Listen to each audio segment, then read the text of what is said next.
up He like owns it it's so so so perfect. so well. I Yeah. I would love to know what was going on in his head. I mean, he's talked about the fact he was talking to a tennis ball and a Yeah. stick, but I mean, it's like I don't know. Which he It's did like I not like. wonder, He did not like are that. you going, okay, the check is yet to clear. I don't know. The fact that Gimli asked for one hair of my golden head and she gives him three, it's this beautiful kind of bookend to that story. And this Legolas is smiling. He's like, "Huh, I kind of know what that means." Um, it's the yes, I will give you, humble dwarf who asks so graciously, and only after I insisted, and the three hairs representing the three Silmarils that she denied Feanor, the greatest elven craftsman of the time. It's over the top stuff you don't need to know. It's completely supplementary, but just the story of that and the way it's told within the book and within the lore of the world, it's always been beautiful to me. Eccentric, yeah, but I think also because by nature he was like a revisionist. A lot of his work was born of a process of going over it again and changing things. I mean, the ring itself, in the first edition of The Hobbit, was just it was what it was, a magic ring that turned you invisible. It wasn't this storied magical talisman sort of avatar of the Dark Lord that had warped Gollum into being what he was, you know. So he had to reframe that, and he did it beautifully. He did it wonderfully. They do a good job of like making the ring feel like it's a living entity that is very much working at cross purposes with our protagonists, even at any moment, even if it's in scenes where it's maybe less immediate, less obvious because of the effect it has on other people. Boromir, of course, what's towards the great. end being the most obvious example. Hello, ladies and gentlemen of the internet, and welcome back to Fanalysis, The Lord of the Rings. I'm Callan, this is Matt. Hey everybody, welcome. And this is Evan. Greetings. Today, yes, we are going to be covering The Lord of the Rings at long last. We've mentioned it here and there throughout various other videos and subjects. Since about the beginning of this entire channel. Yeah, a lot over the years. Yeah, so it's about time we're finally getting to this. Yeah, never actually covered it in its own for its own sake though, and I'm very excited to do so.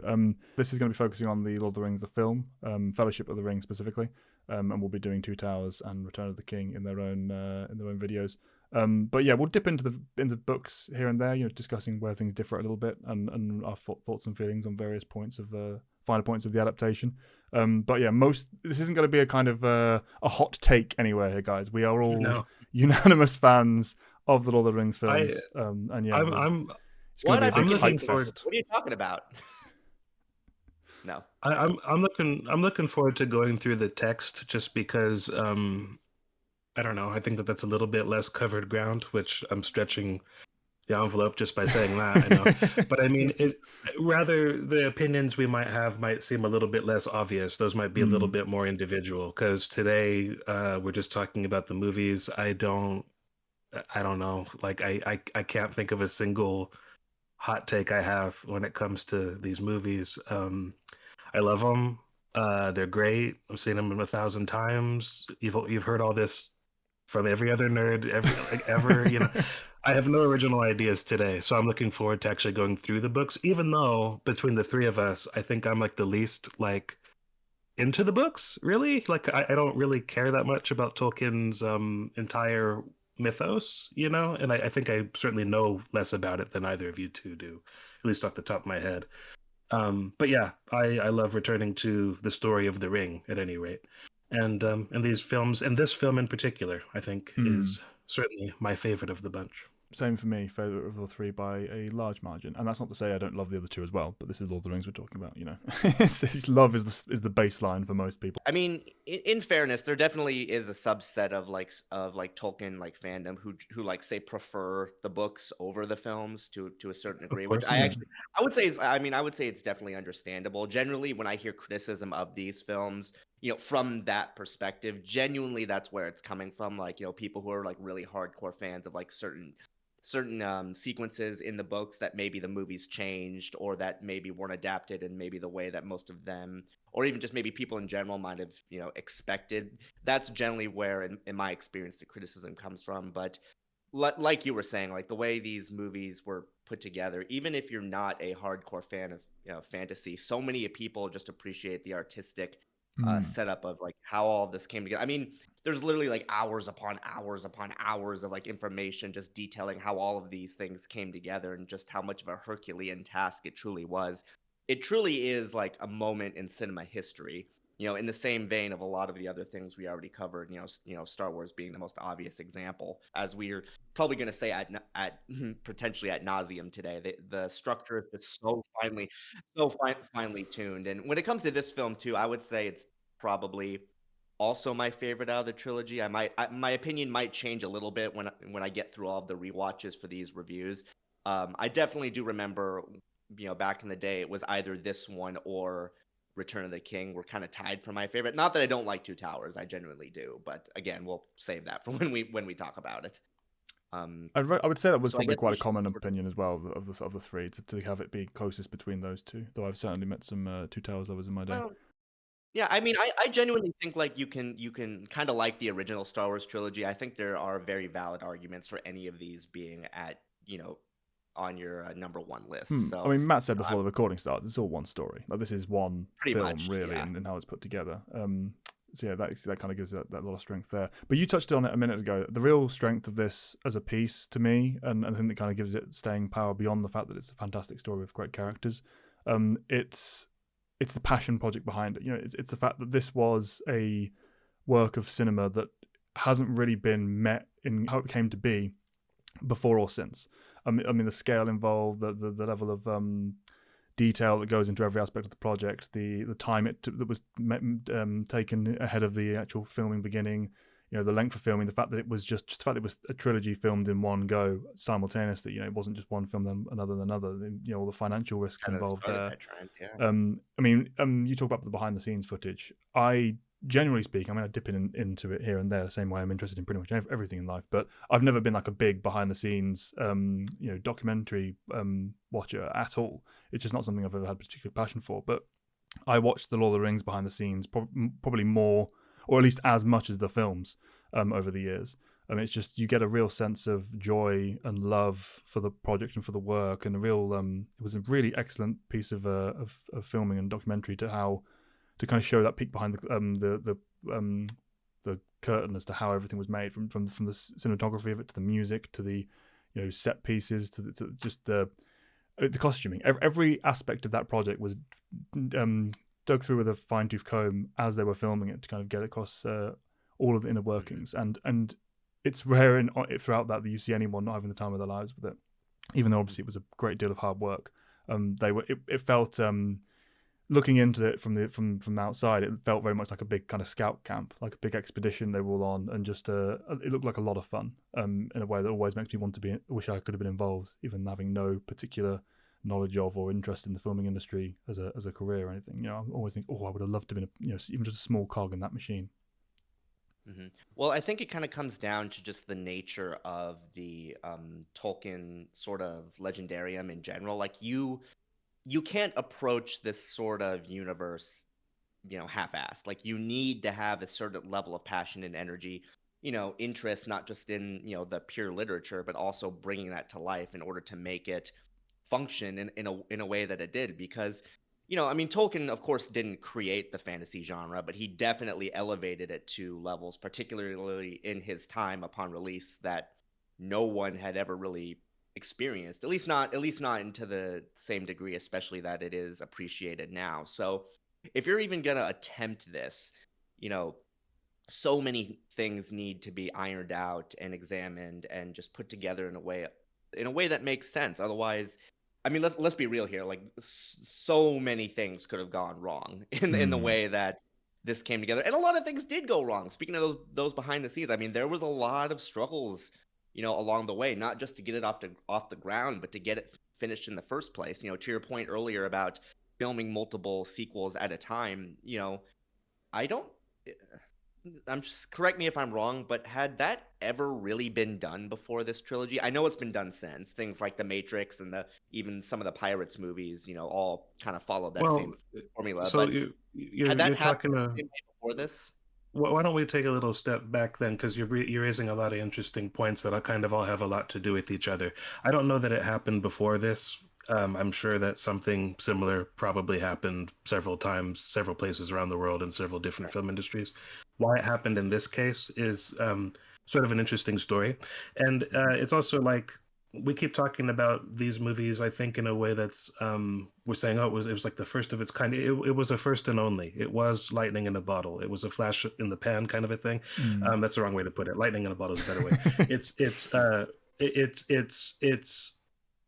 this has not really been duplicated. Yes, this model kind of came about, and things like what Marvel has been for like the last decade plus, kind of follow in the wake of this.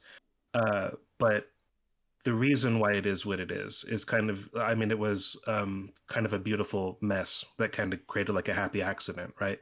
So New Line Cinema in the 80s made the what are they called? The Nightmare on Elm Street series, the Freddy Krueger movies. And those were directed, they were kicked off by Wes Craven. Anyway, horror movies, they're not seen as, you know, particularly, what do you say, like sort of illustrious, high art. Yeah, they're not, you don't see them at the Oscars too often. Very rare. But you know, they're cheap, they come together quickly, and they're usually a surefire win at the box office because they make more than they cost to make. They're good date movies. Kids like to go with their, you know, girlfriends or their boyfriends around Halloween or whenever to go see them. It's a surefire way to get more than one butt in the seat. It's a group of people or a pair of people or a couple or whatever. So those movies and movies like them made a ton of money in the 80s, and also because technology with like makeup, you know, made it, and certain special effects was advancing to the point you could do certain things you couldn't really do before. So New Line Cinema made like a bunch of money, but they hadn't really got like a critical hit or a sort of like an industry like sort of standard, something that was going to be celebrated, win awards, whatever. And so that's not necessarily the reason why they got in bed with the Lord of the Rings, you know, project. The rights were all over. Like different people had different rights to different bits of the story. The Tolkien estate, you know, it's there was obscure people who are now obscure, who are still alive actually, who are very old, had the rights to this or that. People had distribution rights, but they didn't have the rights to necessarily make the film. You know, all these things were all over the place. Callan can recommend a book that I can't remember the name of. Yeah, no, I was going to say, for anyone interested in what we're talking about here, just kind of the foundational history and behind the scenes stuff. I mean, first of all, the behind the scenes of the DVDs for the extended edition, a must watch. But going even deeper than that, there's an excellent book by Ian Nathan called Anything You Can Imagine, Peter Jackson and the Making of the Middle Earth. Highly recommend going to listen to that. It's it has that same kind of charm, same kind of bringing you along for the ride feeling of being out on that fun scout camp kind of expedition feel. Yeah, it's if you've watched the entirety of the behind the scenes and think, you know, I love him, but I know him now. This, you know, gives you even more on top of that. So highly recommend. Evan was the one who brought that actually to my attention. So yeah, credit to you. Gotcha. I forgot. It's very well made. You know, especially something good to listen to if you listen to the audio drama, the way that it goes, not just, you know, talking about the history that Matt mentioned earlier, but also just so many of the little technical things that you might not necessarily think about at first glance, even if you are watching behind the scenes. So yeah, definitely a recommended read, you know. So for those of you who tune into our videos just for, you know, book related things, there's a little bit of an extra plug right there. So, go read that. You know, good audiobook as well. So I mentioned all that to say the project was in and out of development. There were different people attached to it. It was on again, off again. It was kind of a mess and kind of in limbo for a long time. But by the time it's finally becoming, you know, down to the wire, like we really want to do this and we have a serious vision for it, and Peter Jackson and his team are attached to it, what passed for their team at the time, I don't know how much really coalesced after the actual, you know, all the contracts were signed, you know, at the studio. But he and his wife and their writing partner Philippa Boyens, for example, you know, they, you know, they were pitching it to a man whose name I always forget, but he was an executive. I don't even think he was the head of New Line, but he was somebody pretty big time at that studio. And by that point, they were like, we can't do this in only one film. And that was kind of one of the sort of demands. Harvey Weinstein was involved at one point, and he was saying you can do it in one, or you can kill off one of the hobbits, or you can shrink the story down, or all these things, right? And they were like, we just can't. One film. Well, it wasn't a trilogy, even in their minds. Yeah, they were saying we wanted to do a book trilogy. Well, even there, it's 6 books. You know what I mean? Technically, like that are bound into 3 editions. And they were trying to make it work with just 2, weren't they? The duology. 2. That's what they asked for. Yeah. And this guy, whose name I can't remember, is the one that said, no, these are 3 movies. So that's the reason why all 3 of them went into production the way that they did at that time. If I could just add, sorry, one of the things you'll sure. learn if you ever dive into the history of how these films were made, there were a lot of single individuals whose single decisions gave us this masterpiece. This kind of was a work of magic at a number of times. For all the storms and all of the pitfalls that were faced along the way, there were some very creative and very passionate and very bold people who decided, no, we're going to do this and we're going to do it the right way. And we have a lot to thank them for. Along the way. I mean. It goes back to just the nature of like what I was talking before, like just the way that the Tolkien Legendarium is built. You can't really approach it with anything less than complete and utter faith and passion. Otherwise, it's just not going to work, because it's literally one of the most expansive, just fictional universes, period. So yeah, definitely grateful that everything lined up the way that it did. I mean, there's something to be said for the fact you just can't put all of that into the movies. They do cut things, and there are some of those things some readers have never been able to forgive. Tom Bombadil's a good example. Get over it. Get over it. That was the one. That one was the most obvious and fair cut ever to those people. Also, a lot of the singing that was in the book too. A lot of the singing. I mean, all of the singing. Was there like a single like intact full song like that was carried over like start to finish? In entirety? I actually I don't think so. Like you're gonna make cuts. They're at like the Green Dragon and stuff. We're at like Bilbo's party, but like But yeah, I mean, you have to make cuts, you know, and it's just the nature of adaptation. Purists are gonna be purists, you know. But I mean, it was also the world that these movies came into. I mean, they started making these before 9/11. Two Towers came out the year after. Fellowship came out a few months after. I mean, to the point where people thought that the title of the second film was in reference to, you know, the Twin Towers, you know, and they thought there was some kind of political statement. There is what can be construed as a terrorist bombing incident in that film during like the Battle of Helm's Deep. There were all these things, you know. I mean, the movies came into the world at a particular time too, you know, where they were viewed in a certain way. Fantasy was not a well-regarded genre. I mean, possibly not at all, like in terms of like serious literary critique, but certainly in the realm of film, of cinema. It was kind of a repeat that way, in the fact that it was true of the original book material as well. They were kind of released into that same sort of space for their medium. Because Harry Potter, you know. Well, the first Harry Potter film was released 1 month before this movie was. They both came out. The two of them together, just by sheer force of revenue, changed a lot of people's minds. I think it didn't necessarily have to do with their quality per se. I mean, I'm sure there were many adults who went into Harry Potter and walked out thinking that was the dumbest thing I've ever seen. But you know, makes money, you know. This not so much. I mean, these were very much, you know, critically lauded. I mean, so was Harry Potter, but it's a kids thing, you know. Yeah, it was a different tone, particularly. It's different ends of the fantasy spectrum that I kind of mentioned before. Yeah. It's like, you know, you cannot. Depending on like what kind of flavor of fantasy you're into. Ironically, like in this era, we had both extremes kind of covered pretty well, all things considered. So good fantasy existed, but it was a niche thing, and it was very much not given equal time. Like on big, it tended to be kind of like cult classics, you know, like at best. You didn't really get the full weight of a studio throwing their faith in the form of their money behind projects like this before this. And you never, at least in our opinion, you never got anything as good as these afterward. And that's kind of around the cyclonic sort of perfect storm we're talking about, of all these weird things that you can read about in that book and also listen to us talk about. This first movie, I have to admit, I have to say something embarrassing here, but it was out of my control. This is the only one of these films I did not see in the theater. So I actually don't know the theatrical cut of this, you know, and that was because at the time, 2001, from like 2000 to like 2003, my life was kind of up and down because my parents had just begun the process of like separating into like an eventual divorce. And also, like I said, 9/11 had happened. So weird stuff was happening in the world and the country anyway.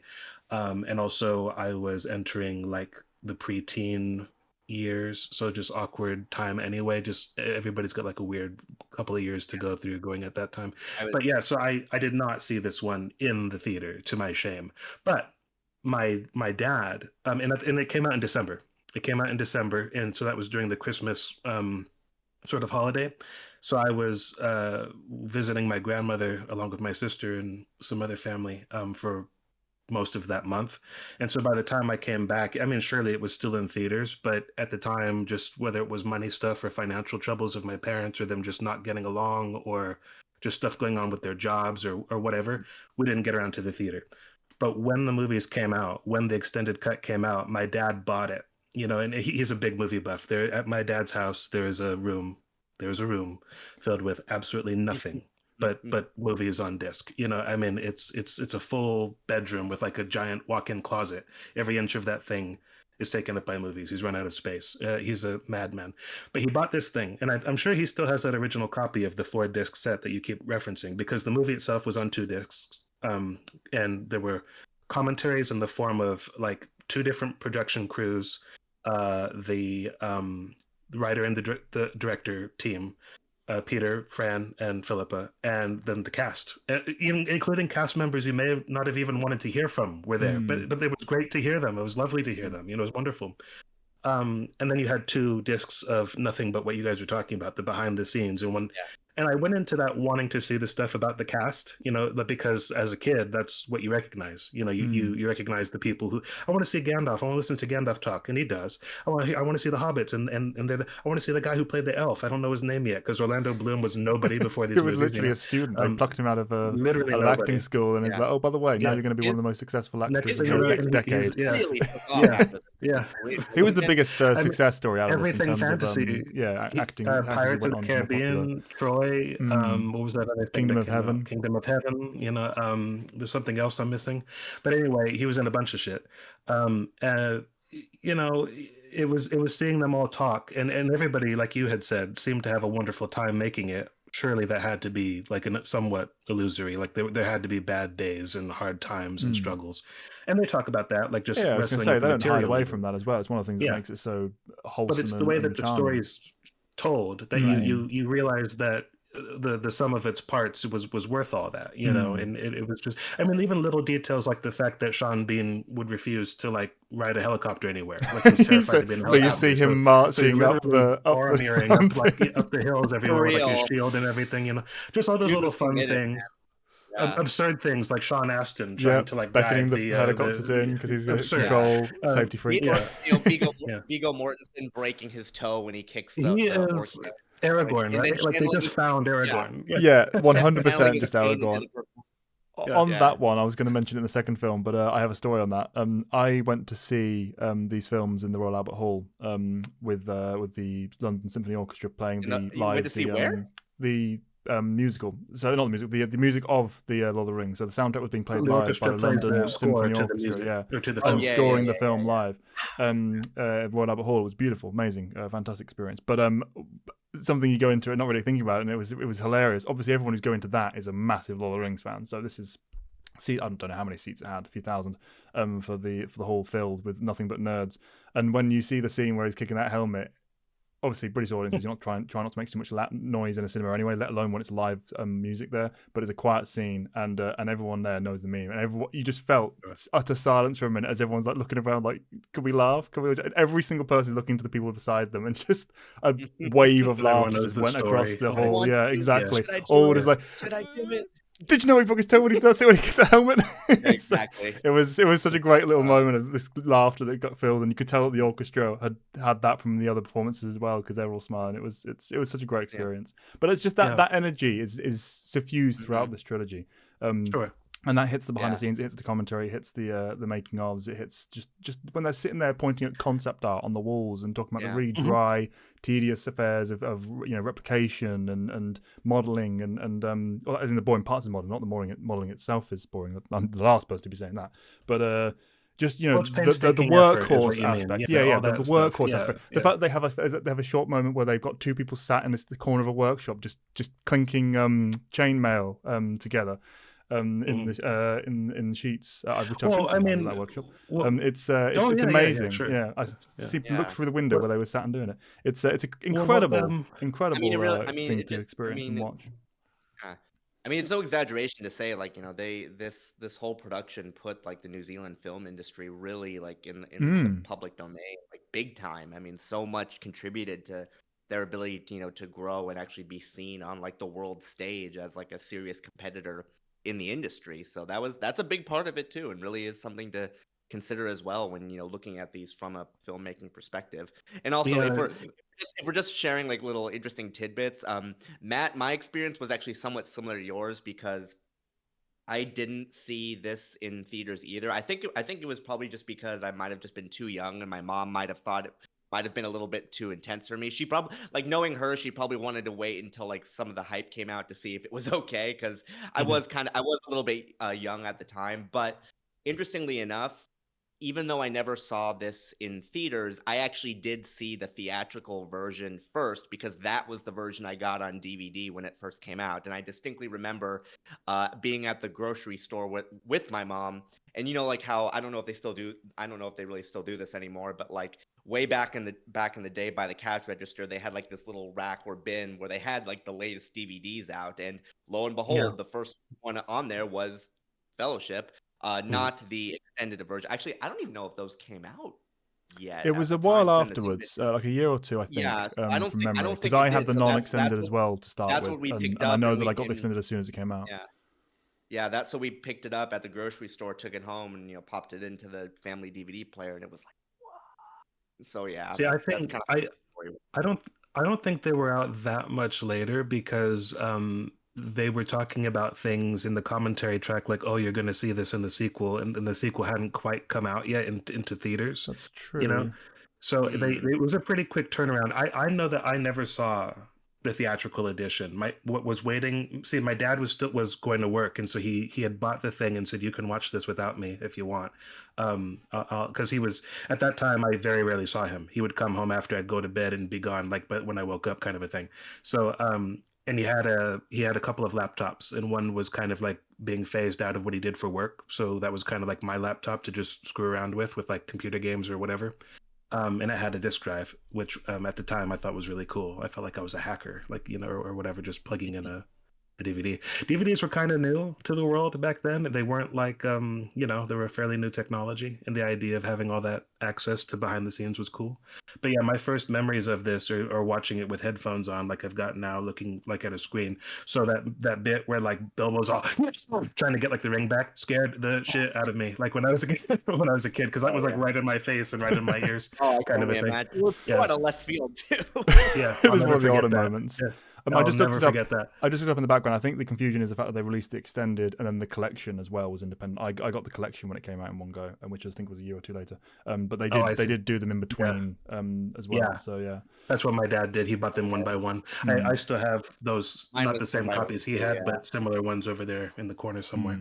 But anyway, so do we want to kind of like talk at like, I mean, I was gonna say, do you want to like go through the plot? But it's like everyone kind of knows the sequence at this point. We don't need to be going through what happens, but yeah, our thoughts on each stage, maybe. Yeah, I mean, the intro alone is so iconic, like with the glad. Yeah, that was one of my favorite.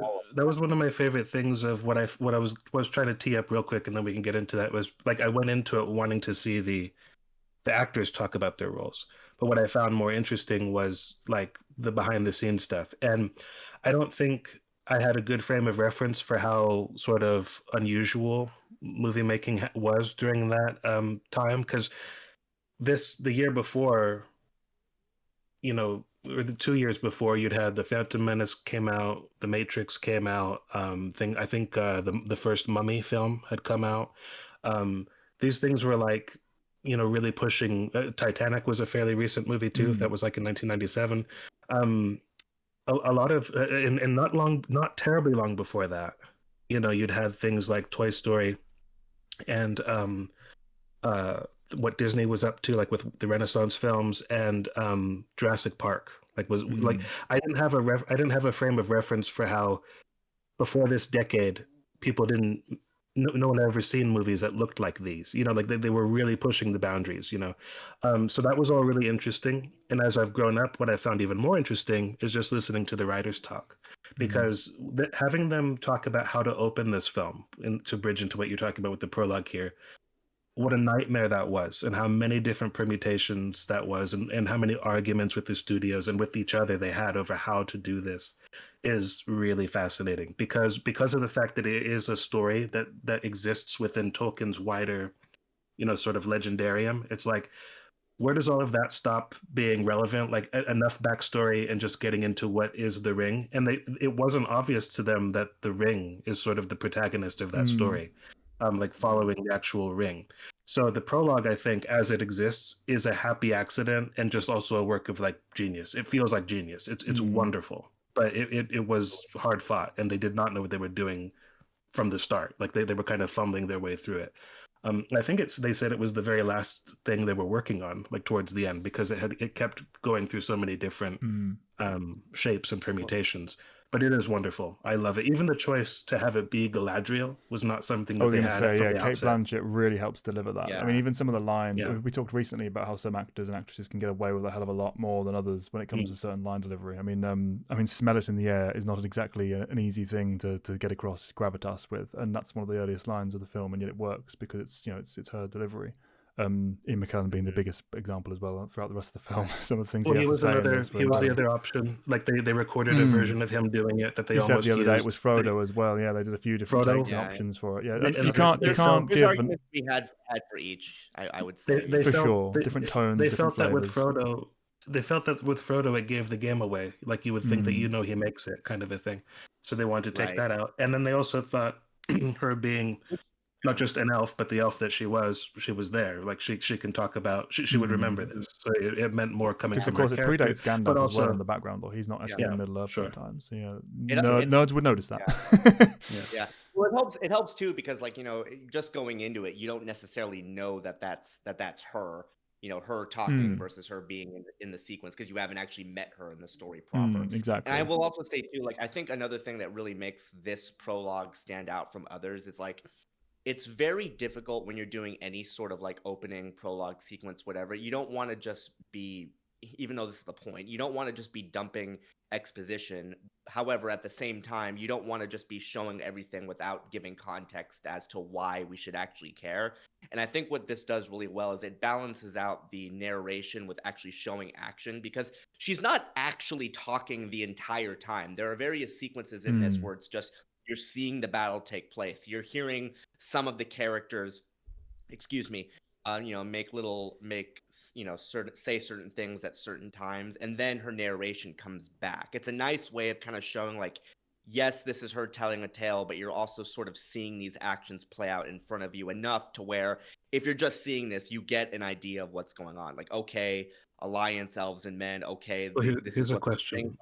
This is who they. Oh, sorry. Yes, Matt. Yeah, I have a question for the two of you. Did you already know this story? Kind of when before watching the films? went into this? No. Yeah. I was too young. I was only 7 when I first watched this film, so yeah, too young really to fully appreciate it at that time. I didn't read the books, sorry, until after I'd watched at least the first two. I didn't read the books until much later. I was closer to 10. I would have been 10 when they actually came out, and so I would have been 10 when I saw it, because I saw it after it was already out of theaters. But so I knew the story of the Hobbit. I'd read that,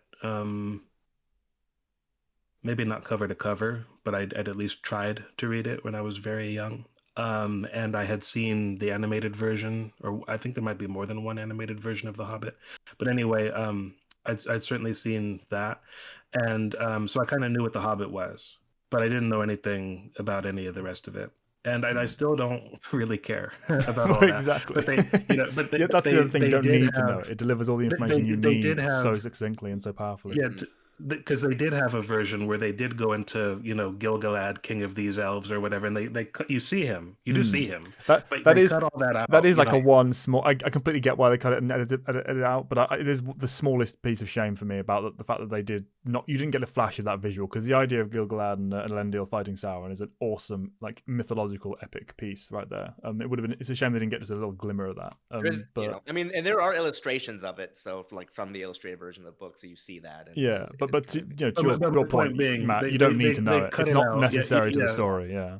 They had a very Exactly. top-heavy version of it at one point, and they just said, "Okay, enough with all this. It's about the ring. It's about Isildur's choice, or it's about all that." It's setting up the stakes of the So, story to come as well. It's about what's relevant here in the present, not all the cool fluff background stuff that you can get elsewhere. Yeah. It's how to introduce to the viewer the concept of the background of the lore that will be relevant to know, to have the ring be relevant. To just care about it. If they're not going to care about the ring and Frodo's story and struggle if they don't know where it came from, what it means, the significance of it, etc. But at the same time, they hold back just enough to where you're still invested in wanting to see the entirety. Because the things with, like, say, Elrond and Isildur at Mount Doom, like, you see that, but not until much later when Elrond is introduced and he's actually talking to Gandalf about that war, and then you see that flashback, take place. It's nice that they didn't just cram everything into the beginning. Otherwise, I think the pacing would have been a bit much. So it's a great way of being just succinct enough in your intro to give the audience an idea of what to expect, while at the same time, keeping them sort of hungry for more. And also, I mean, you essentially get like a little bit of a recap of the Hobbit and Bilbo's sort of Bilbo finding the ring and having it be there, because of course, like, obviously at the time, we weren't sure if we were ever going to get any Hobbit movies. So the fact that they were able to still have those stories incorporated to the best of their ability in this intro is also really nice to see. I feel like if they did that now, they probably would have tried to like have some sort of like flashback like from the Hobbit or something in there. But like, yeah, as it is, it's perfectly paced, I would say. Because also the books themselves begin with not with this, but basically like a recap of the history of Hobbiton and their culture and all that, which we do kind of get after this a little bit too. But it's definitely a difference in tonality, which again, you either prefer or you don't. It's perfectly it all comes down to preference when it comes to these things. The economy of delivery in the prologue, combined with the art of actual enjoyment there, is really strong. I mean, Fran Welsh and Philippa Boyens, who are the 2/3 of the writing team, arguably more than that, based on the fact that Peter Jackson was doing so much of the actual directing along with all the writing updates as they go. They really did a lot of heavy lifting on making sure that some of this information gets across to the reader to the viewer as fast as possible without any of it being diminished. That they say a number of times in the commentary how they've lifted lines. I mean, it's obvious from just listening to it and watching it, but lifting lines from certain characters and putting them else and giving them to other characters, or moving the timelines around a bit. I mean, concerning hobbits as a kind of introduction, they keep in with the and all the truest essences of it anyway, with the delivery of it by Bilbo immediately following the prologue. So you get that same tonal introduction, which is both, first of all, important, but also very challenging, because to jump from high stakes action and war and the big dark lord being defeated by elven and kings of men, to hobbits just living their life in the in the Shire and farming their farms and smoking their smoke and all that stuff. It's a big jump, and it manages it seamlessly. But what I think really helps with that too is you go from Galadriel's voiceover to Ian Holmes, and just the way in which they sort of, the tonality and not just what they're saying, but also the way in which they say it, I think is a really good way of sort of ease. Because like with Galadriel, you have this very like epic, like, oh, like this is like a tale for the ages sort of thing, and then you get to like Ian Holmes is more like fatherly sort of, uncle, whatever you want to say, just more friendlier, more casual Tolkien's sort of voice. Way. I mean, when Tolkien talks about hobbits, he's talking to you like as though these things actually exist. Like it's like he's telling you the bedtime story that he wrote for his kids, exactly. Right? But we've mentioned that. Sorry, just on that point, Matt. We've mentioned a few notes of that now. I think that's the key to this entire project, and something that Peter Jackson's actually stood up and gave a speech on in advance of when they began all this work, particularly the behind the scenes and the costuming and the set design, etc. That's the level of passion and focus they brought to the project. He specifically made out, we are not here writing our own story. We're not here bringing our own flair to it. We are to come at this as though we are uncovering an existent culture, a piece of history, digging things up, and not just for the sake of not knowing that this isn't real. It's not a sense of this isn't the super nerd approach of like we've got to treat it because it's sacred or anything. There will be adaptations to this. There will be changes. There will be practicalities, etc. But it's just going in with the fact that this is existing work. This is an existing story that is just it just is, and we're here to to deliver that, to represent it, to show it, to demonstrate it to people. That is an ingredient that's missing, I think, from a lot of the modern delivery with works of fantasy of its type. There's not a sense of, particularly when we talk about Star Wars quite a lot, something I think that's missing from Star Wars. They don't go into the setting thinking, okay, this is just real and it exists and we have to work within its framework. They go in thinking this is a story and we can do what we want. I think that is like the single linchpin that keeps all of the successes of Lord of the Rings together, coupled with obviously the hard work involved. Yeah, sorry, I agree with that. I don't think that's.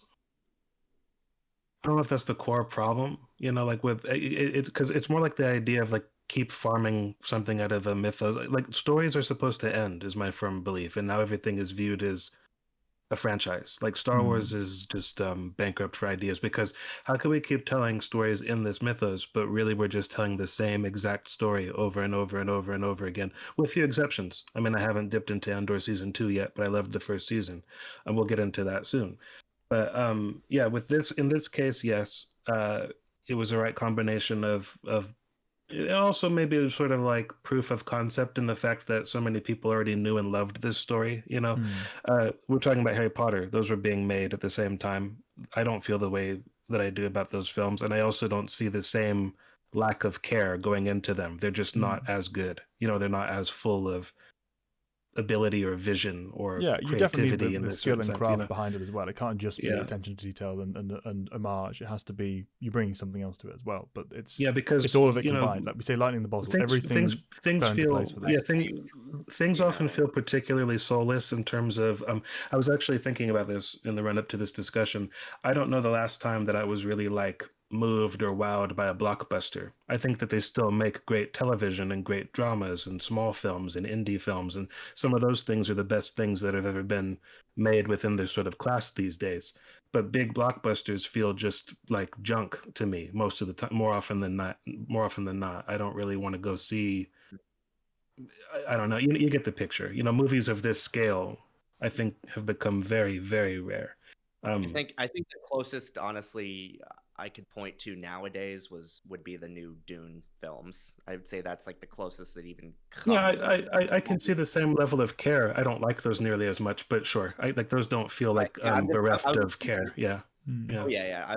I'm just reaching for like even something that somewhat even approximates. No, it's a good example. It's a good example because sorry, Matt, you go.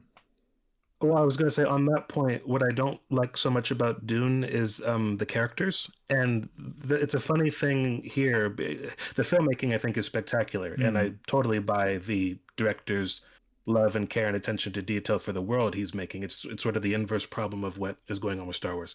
But in this case, I've always thought that these characters... I love the Lord of the Rings characters. I don't really think they're deep characters. They're more ideas to me, more often than not. They're archetypes. They're ideas. Right. They are thematically very powerful, but with the exception of like Gollum, Gandalf, and Sam, I don't really. I was thinking about the fact that for me, I'm not that emotionally invested in most of these characters. I mean, Frodo has some really harrowing moments. I have to say, but it's. I don't really think of these characters as going on, even though Tolkien wrote them that way, that they do have like, ends and stories and, fates and everything like that. I don't find myself curious about that, but it's that strength of presence that they all have, that I love. So that's the key to why I think I love these, and Dune I like. And I want to like Dune more than I do, if you get what I'm saying, because of the passion that went into the creation of those movies. But there's a barrier between me and the characters. Here, I mean, we're talking about like the Shire business. I mean, Ian Holm is in this movie for a couple of minutes, but like all told, he's not there much. But I mean, he's Bilbo.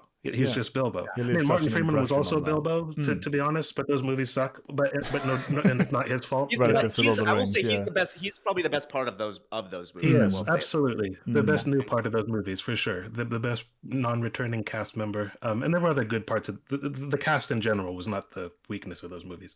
But anyway, but yeah, I mean, Ian Holm is just wonderful. His Hobbit hole. I mean, it blew my mind. Like you know, Hagrid was in Harry Potter, right? So like forced perspective just seemed like, oh yeah, they do that in movies. I didn't realize how kind of novel that concept was in terms of how full force they went. Yeah, the complexity of it build involved two here. of everything. Yeah, two Hobbit holes for different, you know, like two exactly the same Hobbit holes, you know, so that one is giant, so that like Ian Holm looks really tiny in it, and one of them is like smaller, so that you know Ian McKellen is kind of like, you know, stooped and everything in there. The elevated table that's like half. I was literally about to make that exact reference. Yeah, the fact that they built an entire framework and mechanical system to be able to get the two tables to kind of follow and interact with one another along with the cameras solely for like a 30-second shot or whatever, 2 shots of the film. The amount that's the kind of care you need to do this sort of thing. Like seriously, yeah, I mean, you mentioned Dune before, and I agree with Matt in terms of cinematic quality and in terms of like the sheer filmmaking behind it. It's exactly the kind of same thing, but it falls flat with all the other areas. With Lord of the Rings, you've got it for the costume, you've got it for the cast, you've got it for the music, you've got it for every aspect of the storytelling and filmmaking experience here. Brought that same level of passion and energy, and in a lot of ways uniqueness, because some of the things they're doing are foundational and groundbreaking. In the book we mentioned, it references the number 8. I think it's called the number 8 while thinking of New Zealand, and how that if we don't know how to do it, we'll find a way to scramble it together and build it ourselves. That kind of making it a lot of these techniques work fresh from the start and making them much more cheaply. And you know, and building this. I mean, you said, Evan, the film industry of New Zealand was pretty much built by the Lord of the Rings, and the tourism as well. It's real shot on the arm of the country as a whole. Yeah, it's still around today. I mean, they're still working the industry. I mean, it's incredible what they did. All of this comes together in the opening of this film. You see all of it in play for the Hobbit hole, and you know, Ian McKellen and handing the hat and staff off, like the fact that is literally someone behind Ian McKellen. In a separate shot, holding it at just the right angle, so that when he holds up his staff and hat and lets go, they can just fade it out and it cuts across to make it look like it's the same. They're handing it to each other. There's so many hundreds of different shots that you'll see. That that's like just I get how they did that when you really think about it. But it's so well done that it's seamless on first, second, third, 50th viewing if you're not looking out for it. It holds up. It's 20 years old. It holds up. 20 years is not so old. Be careful now. Be careful now. Making me feel old. Well, but anyway, this is why this movie is my favorite of the 3, is because there are no Hobbit holes in The Two Towers, and you know, in Return of the King. It's a lot of high action and drama, you know, and everything like that. It's great. I love those movies, don't get me wrong, but this one, like, I could like live in this movie, you know, like Black Riders, you know, notwithstanding, yeah. Let's breathe down neck. Yeah, but they're not looking for me. I don't have the ring, you know. Exactly. But anyway, yeah, this I love. I mean, they spent like the shot you're talking about with the handing off of the hat and staff, and can I make you a cup of tea and all that blah.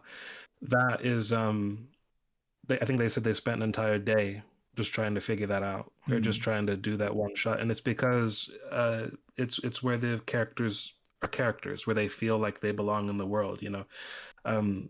It's very, very much like that sort of like homey kind of comforting, like that comfort, you know, of that home-like quality, like coming home, you know what I mean? I mean, it is wonderful. Like, and you want to come back here, that whole there and back again kind of a thing. Some of the execs were you don't want to see it lost. You get the sense of what's in jeopardy from Sauron's conquest. If it succeeds, you're not going to have any of this left in the world, kind of a thing. Setting up the stakes there, for that alone. I mean, the execs came in saying, could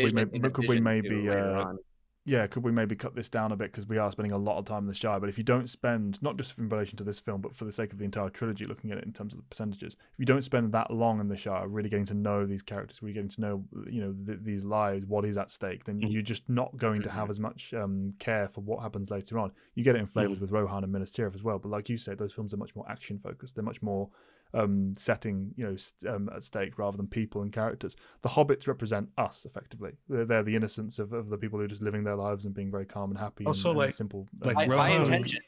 That's what like Tolkien Rohan always. sucks when you first see it. You know what I mean? Yeah, 'Cause exactly. That's already faded. like, Yeah, exactly. It's been diminished by that point.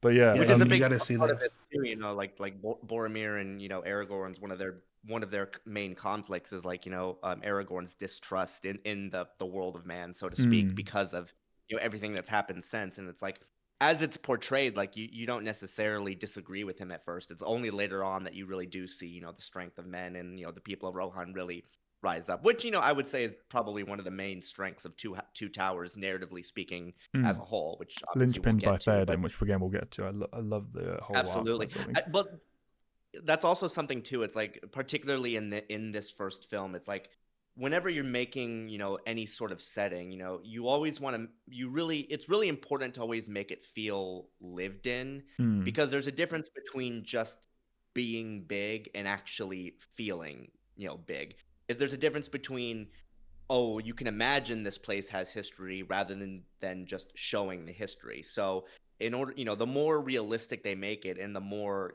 grounded, and the more time we spend there, like you were saying, the more we get a sense of, this is what we're fighting for, this is what's going on, this is a world that we're only really just scratching the surface of, but I still care enough about it to be invested in this narrative, which is, again, just spectacular filmmaking all around. And by the time everything comes full circle, you do feel the stakes, and again, none of that would work without a really strong foundation. And again, you could have complaints with how long we spend at certain sequences, so on and so forth, but again, without this sort of stakes, you can't really say the narrative would feel quite as strongly for it. So, and that attention to detail in the background is suffused throughout the entirety of the trilogy, but never more so, and never quite so in your face and consistently as with the Hobbit holes. I mean, you're just looking at this house. This is a lived-in house for many, many years. Just every little scrap of paper, every little quill, the use of lighting when they zoom in on the fact that when he picks up the quill to dip the quill in the ink and just carry on a line, the lighting against the bottles, all of this stuff. It's tailor-made to specifically call attention to the fact this is a homely, wholesome, happy, happy place, and it carries through, and you really are called to mind that memory every time you come back. It feels like coming home, and you've not even been here until this film started. It's also the fact that the ring is affecting Bilbo, and so he's not quite at home here anymore. Like, he's the weird part of it.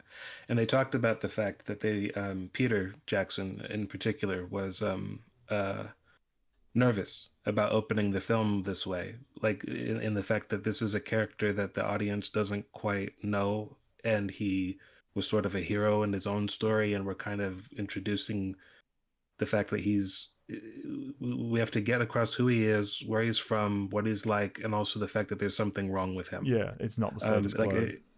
It's very, very difficult to do that. And also the fact that they were also nervous about what you already referenced a while back, Evan, the fact that they were handing off from one voiceover to another. They weren't sure if that was going to play right, or if it was going to get a bit kind of like we're like a crutch, or like is it too much talking and too much explaining. But it works really well. I think that they struck the right balance of everything. I think it's a really strong character introduction for everybody. I mean, Frodo is kind of, I don't know how we can talk about his character maybe a little bit later, if you guys would like. But I love Elijah Wood's performance as Frodo, and I love the shot of him like smiling when he sees like Gandalf coming, and I love the meeting with them. But my favorite bit is it's probably a lot of people's favorites. Again, there are no hot takes here. Sorry, people, but it's Hobbit children are cute. Oh, and my like God. when Gandalf Yeah, puts the fireworks for them. I love that moment. Like and the old guy who's like, oh. like he's got to be all sad when his wife catches him having fun or whatever. He's got to be like, after that's Frodo, right. We're Dursleys. Yeah, that's right. It's like that kind not of just thing. not just the kids, but the Frodo joy. tells us that he's been labeled a disturber of the peace. Yeah, exactly. It's calling to attention that and focusing it. But it's not even just the joy of the children, because obviously that gets points just by itself for free. But you see it reflected in the smiles of Gandalf and Frodo after the fact. Like, this is like them taking joy in it, as we take joy in it. It builds that connection between the two, makes them very relatable, makes you care about them more. It's a cinematic and storytelling trick, and it's very effective. And it's just it helps play also, in to build the charm of the place as well, because this is, you know, these kids who lived here. Everyone has memories, or at least most people. I hope as many people as are listening as possible have memories growing up where they've just had that kind of thing, where they've got the family visiting, or the friend visiting, or the festival in the village or town, or there's a event at school, or something that kind of builds that excitement, builds that kind of festival energy and air around their community growing up. If you had that, then you know the feeling of the kids enjoying it, and being the kids enjoying it, and all that stuff. It plays on all the very basic fundamental human quirks of community. That is essential, because that's the whole point of this section, is to build in the idea of understanding about the hobbits and their culture and how they're living their lives and what this place means to them. Particularly, I mean, you mentioned the Bilbo being the kind of exception here, because obviously he's scratching at the edges, he's kind of feeling that out of place nature. I mean, the film says it better than anything else. Is butter scraped over too much bread. Straight. You need to that line. Too. Yeah, exactly. You need to understand how these characters are supposed to feel, and what their lives are supposed to be, to properly appreciate that he's standing apart from them at the moment, and there's something wrong here, and Frodo's noticing it, and Gandalf's part of it. All that stuff. They're just laying the tracks down with every aspect of what they go. Every scene, every shot is doing the heavy lifting of like 5 different purposes, and you feel, even if you're not quite acknowledging it or recognizing it, you're feeling it every step of the way.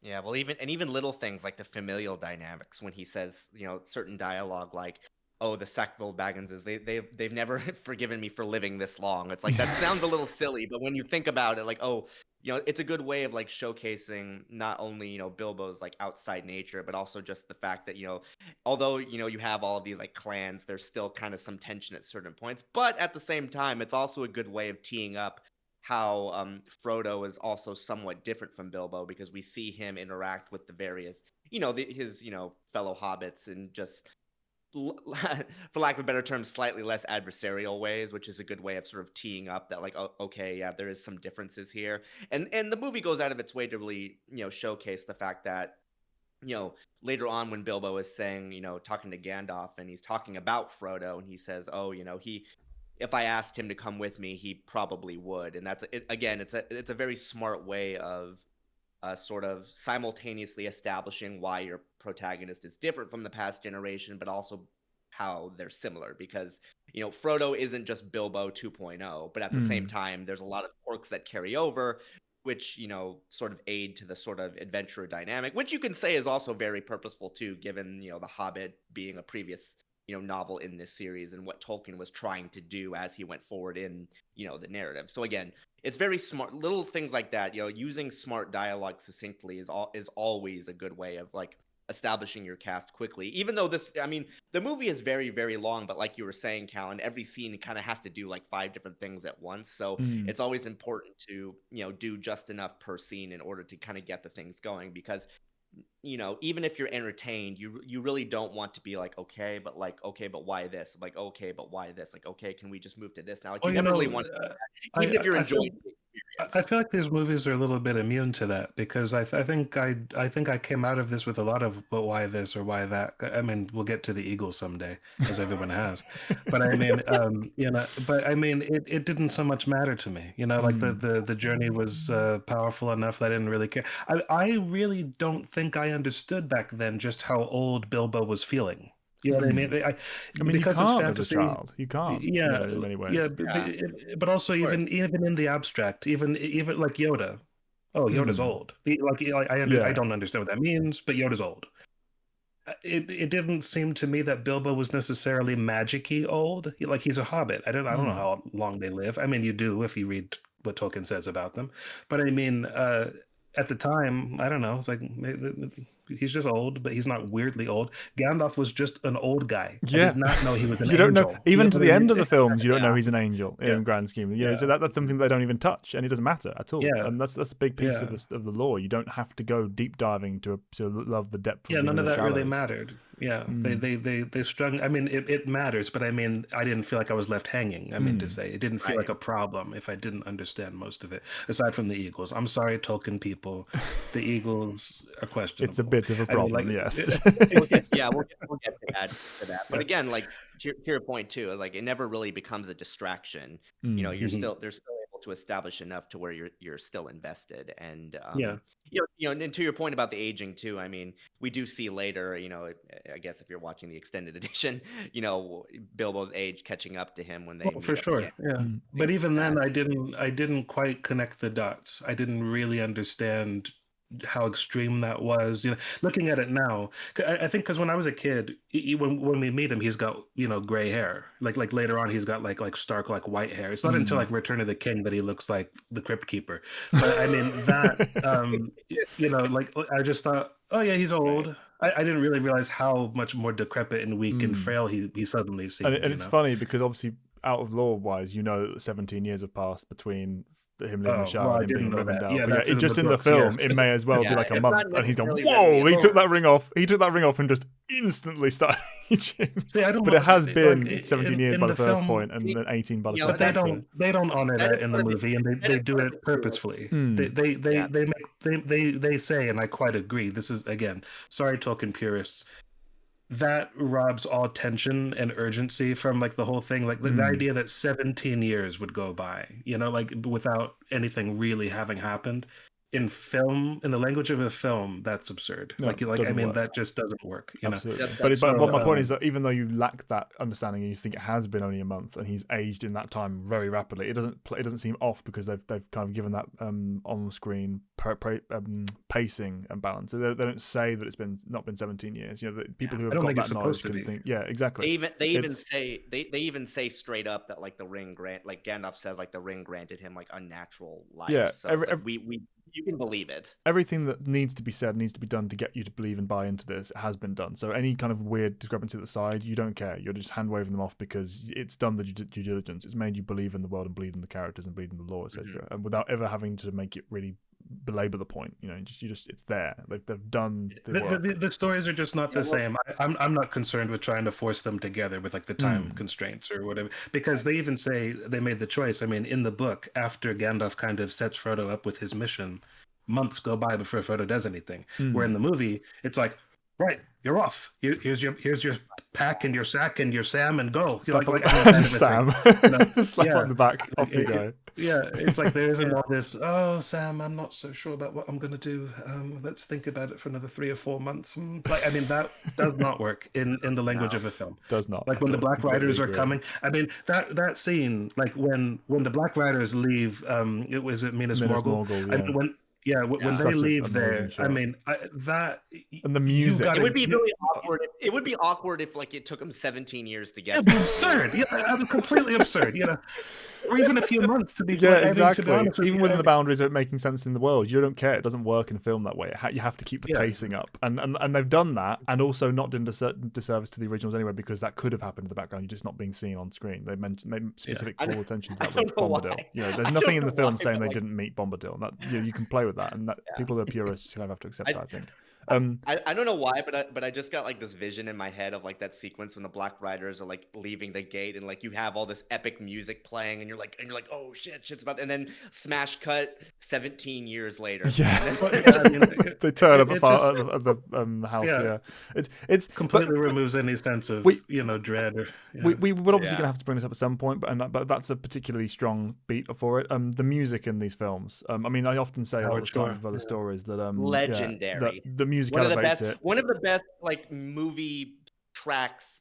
Period. Oh yeah, I mean, it doesn't get better than this. You can reach this level, but there is nothing better than this. It's peak magic for me. But yeah, Howard Shore was a genius for doing this the way he did. I can only think of like a handful of other tracks that reached this level of iconic. Yeah, iconic, but also elevating the medium. I mean, the obviously this is one of those stories where it would have worked anyway. It was never going to be bad, even if it was just dead silent, no music track. But I've not yet seen a film or story that has been so elevated by its musical track and to the point of being memorable. You can listen to just the soundtrack for this film and know every single scene, every single beat, every single like moment. It's paired so not effortlessly. It was a lot of hard work, I'm sure. Feels so effortlessly with every scene throughout the work, and not.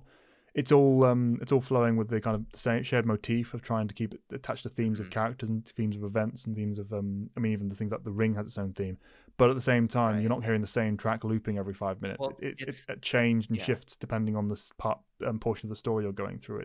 The the science behind it from Howard Shaw's thinking, and how he fine-tuned and put this up there and that down there for each stage of the story is mind-blowing. I encourage anyone to go and look into it if they haven't already. It helps.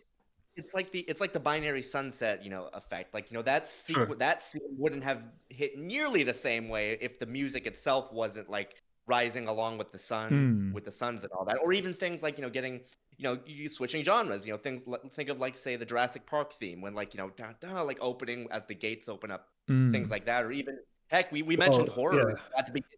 We mentioned horror at the beginning of this, the Jaws theme. I mean, like when he's like, John Williams too. So like, there's something to be said about that. Exactly. In the water and stuff like John Williams is the king of it. Well, John Williams, if you don't have it, it just doesn't work. And you get that with so many different films. I mean, you mentioned some of the big ones there, and we call to mind these moments and scenes, etc. But it's rare. And it's certainly not unique by any means, but it's on a level of its own in terms of how continuous this is. Like every single scene, every single shot has the music that fits that moment, and you can call to mind like nothing else. With things like Jurassic Park, you have them. It goes up and it swells and climbs and goes back down again. It's not every single piece of the film. Same with Star Wars to an extent. Star Wars is one of the big examples of being able to play into its musical elevation, but you're not associating every single scene. You don't think about scenes on the Millennium Falcon between the group as they're flying towards Alderaan. As you don't think of music there, do you? But you think of music as you're walking from the Shire to Bree. You think of music from walking from, just Rivendell to bloody Moria. That's the big one. They walk scenes were made by this film, and it's all down to the music. And it's not easy to make that compelling. To be fair, too. So it's like that's a feat in itself. Well, it is if you got the New Zealand landscape, but I mean, they did, and everything that they did when they did it was much harder to do. When they did it, you needed choppers to get those kinds of shots. Now you can do that when you go to New Zealand. I mean, it's just, but that's it's just a different world that we're living in. So it required a different kind of just so much organization. What was the word? Like synergy kind of a thing.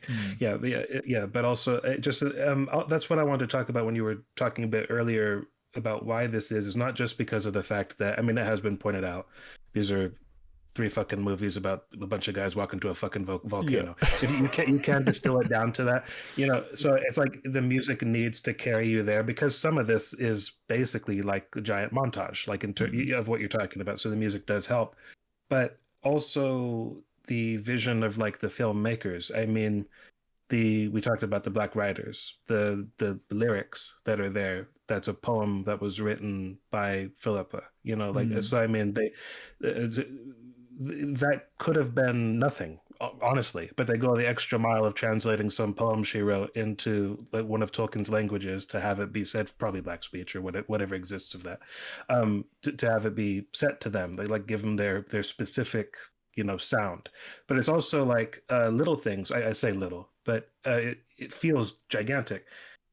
I don't think it kind of feels like this whole movie, there's so much of this movie before they ever get into the Mines of Moria, and to the point where I almost feel like they're not there that long, but it is a giant like set piece, like arguably the biggest one in the movie, right? But the fact that when they were thinking about what to do with it, Peter Jackson got like a light in his eyes about having like an all-male choir, like for the dwarf sound.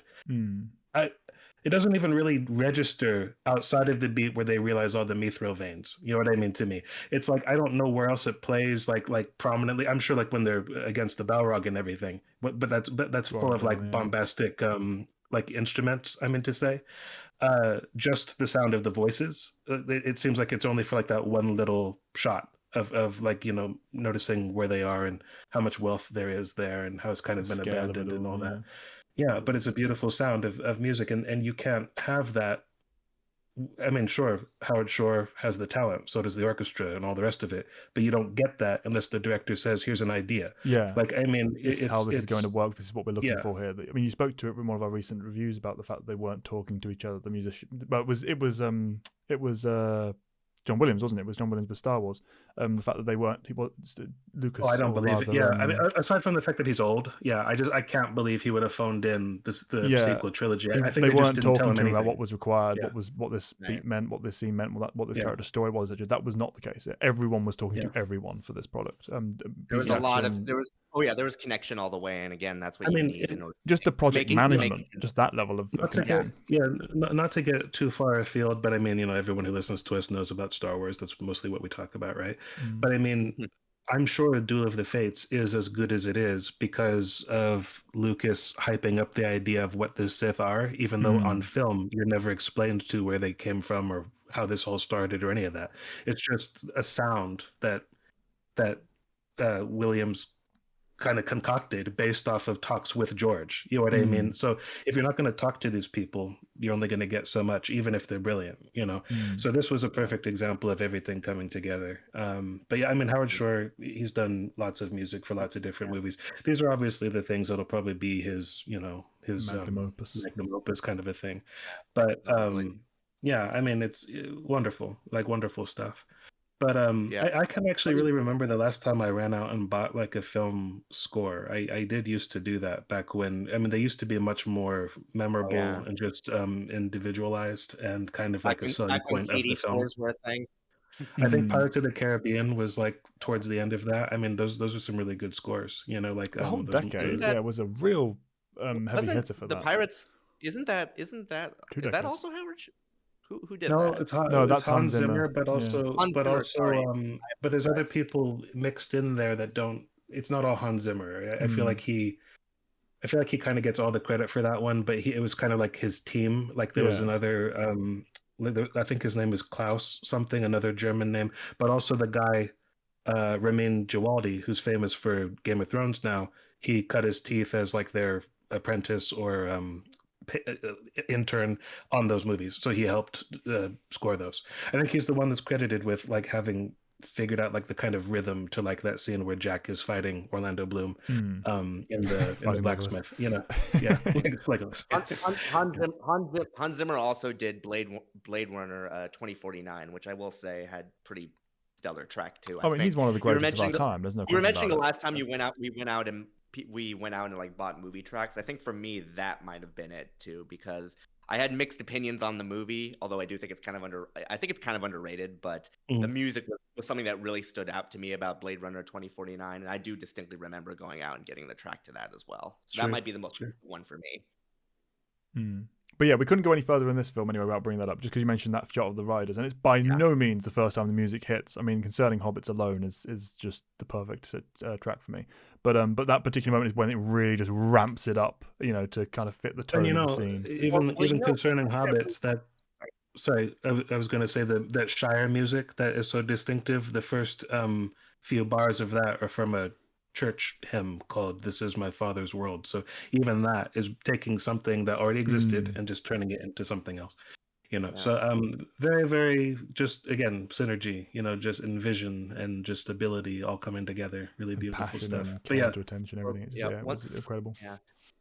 One thing I will say that actually kind of struck me a little bit in this latest rewatch is how the visual, obviously the CG and the visual effects are something this entire trilogy is praised for very good reason, of course. But I was actually surprised how, I don't want to say sparingly it was used, because that's not quite the right words.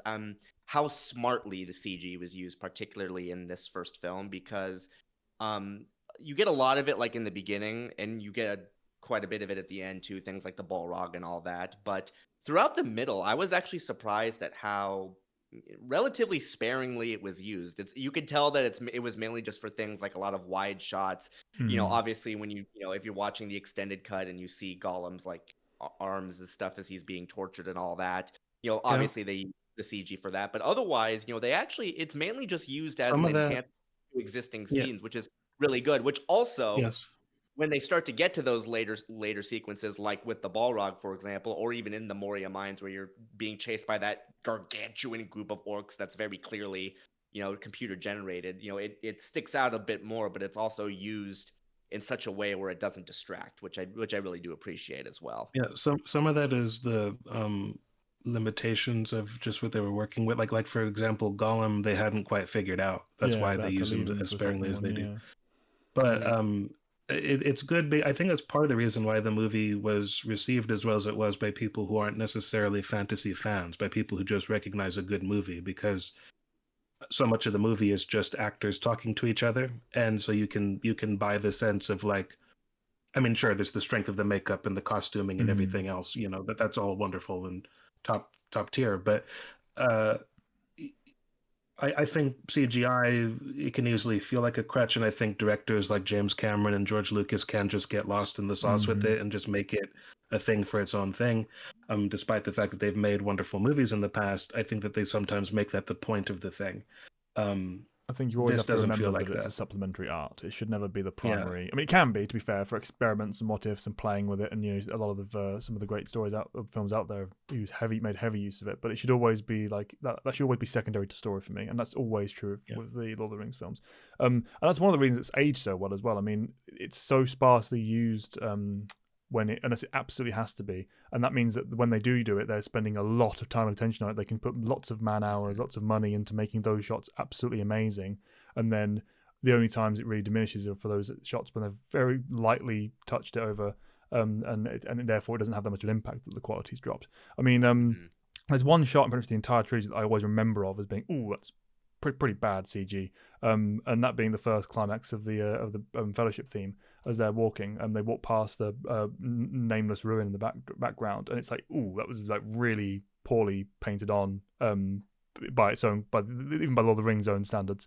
But you don't care because it's there for like 2 seconds and you move on. You know, I'd need to see it to even know. Yeah, exactly. It does not matter that it's bad at all. Yeah. It stands out as being, that's really not good CG. But the fact that we're working that hard to find something even remotely. Exactly. I mean, the scene is only worthy of note at all because it's the big musical moment. You know, when Gandalf steps over and you do the cast shot of the Fellowship as it runs through. But yeah, that's the worst part for me in the film, and it's a nothing scene. Everything that matters is pretty flawless. There are things that are certainly not perfect, but it doesn't matter. I mean, like some of the stuff with Treebeard is obviously like a, film set. Like in the way that they're filming it, it just has that sense of, this feels like it's being filmed. I don't feel like I'm watching something in front of me. It's hard to even I feel like you can almost see like film grain. You can't, but it's just that sense of like, this doesn't look as good as the other stuff in the movie. But I don't care. It just does not matter. But this movie, I think also we said this a lot with Dune, the sense of scale for everything. Maybe we're kind of like bouncing around a little bit with what we're talking about, but like when you go to Isengard, and Christopher Lee's talking, and it's like it's Saruman's big entrance, and Gandalf's coming to visit him. Just the like, I mean, just how cool and sort of otherworldly that. I mean, it looks like something you could go out and see that we could build somehow, but it feels slightly alien. Like it's just so larger than life and kind of perfect and sort of stark. And there's something beautiful and also kind of ominous about it, and at the same time, if he was still a good person, you'd feel quite at home here. It's just that weird feeling, that sense of everything just looking right. I mean, it gets so much right that anything you could point to as being off, it just does not matter anymore. It just doesn't.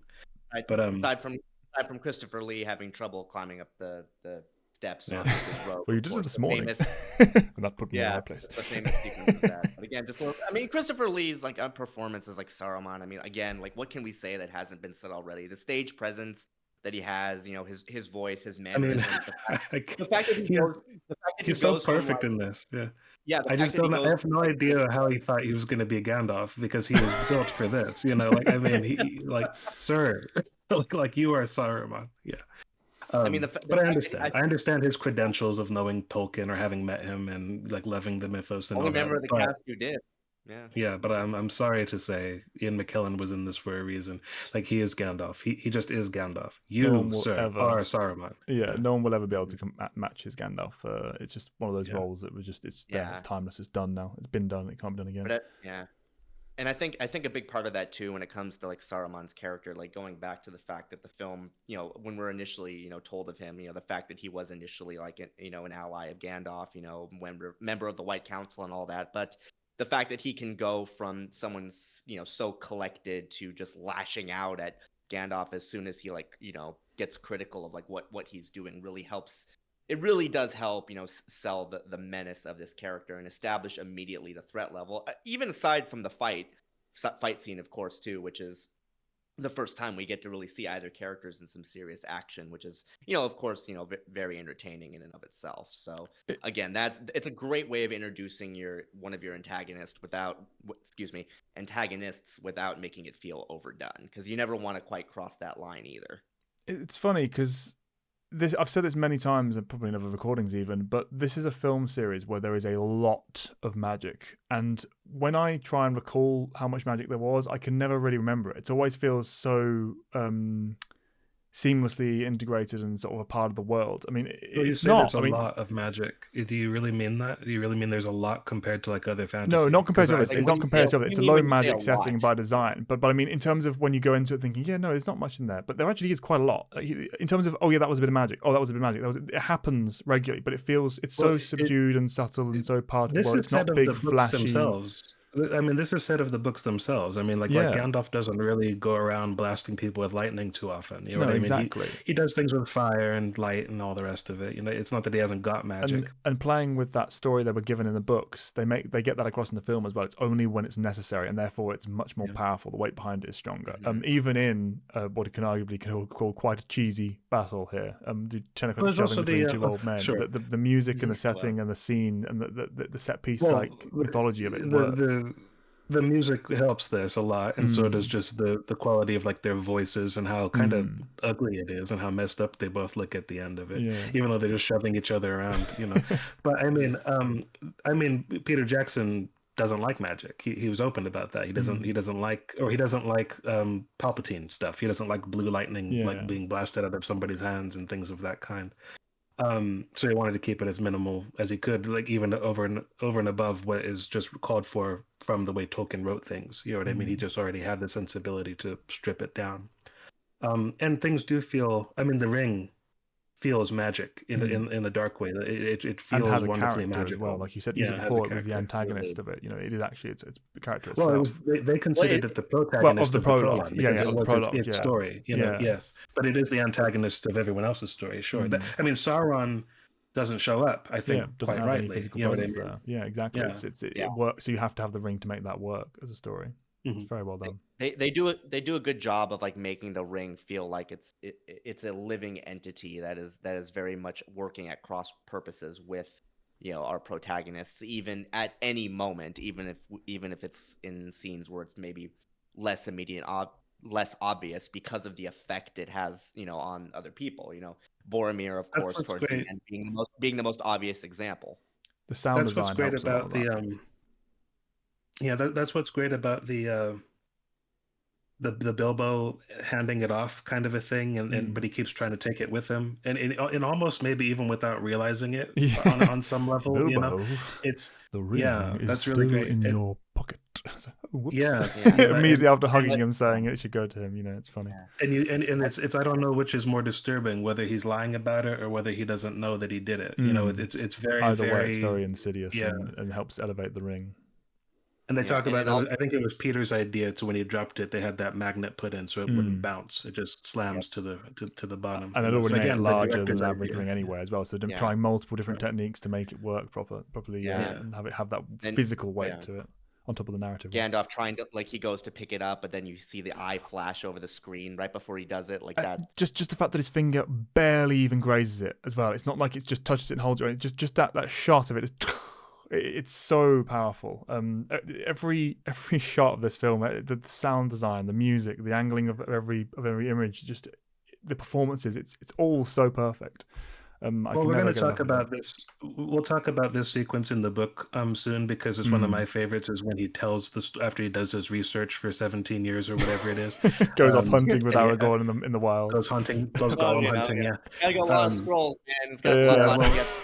We'll talk about all that like in depth someday because it's one of my favorite portions. But that and the stuff in Moria itself are my favorite like stuff to actually read. And Council of Elrond is fun too, even though as a kid I did not understand what was being talked about at all. Talk about I mean, miracle adaptation as well. Like yeah, hours of complicated, book yeah. down into 10 We minutes also of film.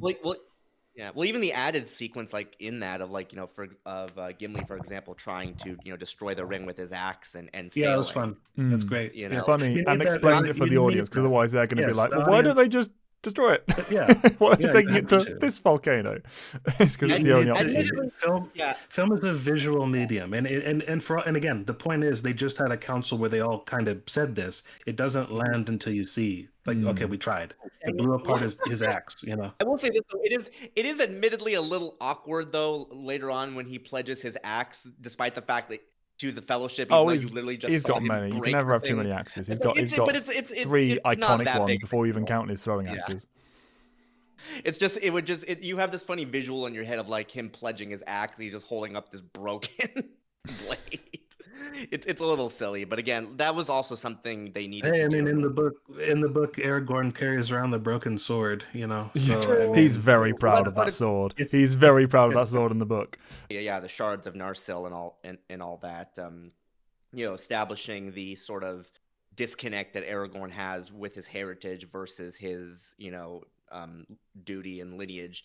I really do like how they set it up as like he's not so much, he's regretful because of what obviously what happened with Isildur, and I love that we see that juxtaposed to Elrond's flashback of that actually taking place, because it's a really good way of establishing the sort of the conflict, the inner conflict that he's experiencing. Yeah. I really appreciated the fact that it's not him that's delivering that story. I appreciate the fact that it's Elrond because not only because he was the one who was there, but the fact that it tees up Aragorn's conflict without making it feel like ham-fisted in that sort of movie way. It's like, because I feel like if this was like maybe in a different movie, Arwen might have appeared, behind him, and then he's like, well, as my ancestor, did this, yada yada yada at Mount Doom and all that. But it's like it goes back to using time to further the characters' narratives rather than the other way around. So again, just brilliant stuff. I agree, and I'm not the expert on Tolkien's actual written word. I mean, people are so into Tolkien, and I don't begrudge them anything, But there are limits to my interest, and I mean, people get degrees in his stuff. You know what I mean? Yeah, Tolkien scholars. I am so far removed from a Tolkien scholar, so anything I say, take with a grain of salt. If I misremember something, that's fine. But I feel like they really beefed up this element of his character, like this sort of torn about his heritage kind of. I even think that it's not. It wasn't absent in the books, but they really amped it up to 11 from like the two moments. Even the stuff of like Gondor has no king, Gondor needs no king, and like who are you, and like even that element of it is the way that Tolkien wrote it. It's different, and it's a little less obvious that the throne is waiting for Aragorn anyway. It's kind of like he proves himself worthy on the way there throughout this story, but it's not quite so much just like, oh, I'm here now, I'm Isildur's heir, move. You don't quite get that Legolas speech of bow down, you worm, and talk to your king the right way. It doesn't play that way. I mean, it plays really well in film, and to that extent, the purest element doesn't matter. For the extent of what they're doing on film, works very well. It's not exactly what Tolkien wrote, but for what they're doing, it works very well. And we are bouncing around a bit, but I love the line of when Gandalf is talking to Elrond about all this. When Elrond says the blood of Numenor is all but spent, like when we're talking, when he's coming up with reasons of why things are bad, like we don't have many allies. You bring this ring, Hobbit, blood of Numenor is all but spent, men are weak, kind of a thing. Coming up with reasons about like why this is doomed. But the blood of Numenor is all but spent is a beautiful, beautiful line. It's such a memorable part of the scene, and it's pretty much just a throwaway thing he does as he's walking from spot to spot in the settings. It's the way he says it. Yeah, it's the line delivery and the flow of the wording. It's brilliant. Yeah, and of course, if you've read the Silmarillion and you know the story of the fall of Numenor and just how big of a deal that was, not just for the time, but just for the entire universe as a whole, it really helps add to the weight of the importance of this lineage and why things are as grave as they are and why that is actually a big deal. But even if you don't, you still get a good sense of it because things like Numenor are brought up many times in this trilogy. So it's not like there's a third have category. There's a Yeah. third category of people who read the Silmarillion and didn't understand what they were listening to after a point. That's me. It's like there are too many names. I can't remember who's who, and after a while, I don't care. It's Like, a complicated read, to say the least. It is. It is very But they complicated. pay heed to that material. We'll talk Like, about it someday. you never Yeah. need to know any of it. It's just an enrichment aspect. But anyone who does know it is, oh yeah, they've given a nod there. It's respecting the material. That's probably hugely important. Yeah. Probably one of the reasons we'll probably, I mean, maybe we'll get an movie adaptation someday, but it's gonna be a task if they ever even attempt to do that. Just to say the least. I do not envy the director who has to get tasked with that if it ever happens. Yeah, I feel like that's a TV show more good than a luck, whoever film. it is. If you're going to try that, Yeah. and then have it not. Well, or I guess you could do as like several films, like anthology style, theoretically. But yeah, I mean, the Fall of Numenor alone could be its own film, like easily. We're going to get to characters at some point when we reach the Fellowship proper. But where would you like to jump to now, plot wise? Because obviously we've left the Shire. I mean, we kind of left off at the Council of Elrond, so we can kind of. The only thing I'd like to touch upon that we kind of passed over completely is I love Arwen in the river. Yeah, and getting that's Frodo one of the things I wanted to Riders. do. Cinematically, I'd forgotten. I mean, I knew obviously, but you underappreciate through memory just how phenomenal the cinematography is there. And she's so cool. The shots are amazing. It was really outside of Gandalf and the Balrog and Moria and all that. I mean, this even before we get to the magic of like the water and all the rest of it, just the image of them chasing her, like how you see the way that the camera follows them, and how it's kind of like messy at points where it's in like they're going through the trees and they're like literally catches a branch across the cheek as well. Just the in and out of it. And they're all kind of like there's like a semi there's like a semi they form a semicircle behind them, almost like a half phalanx trying to get her, and they're closing in like she's running out of space, and she's kind of like begging the horse to go faster, like intoning it to go faster. It's really good, and her voice is perfect for Eldritch. Really good. She is not the actress you would think would be able to pull that role off as well. Like, she did a phenomenal job in that role, and with just the voice work.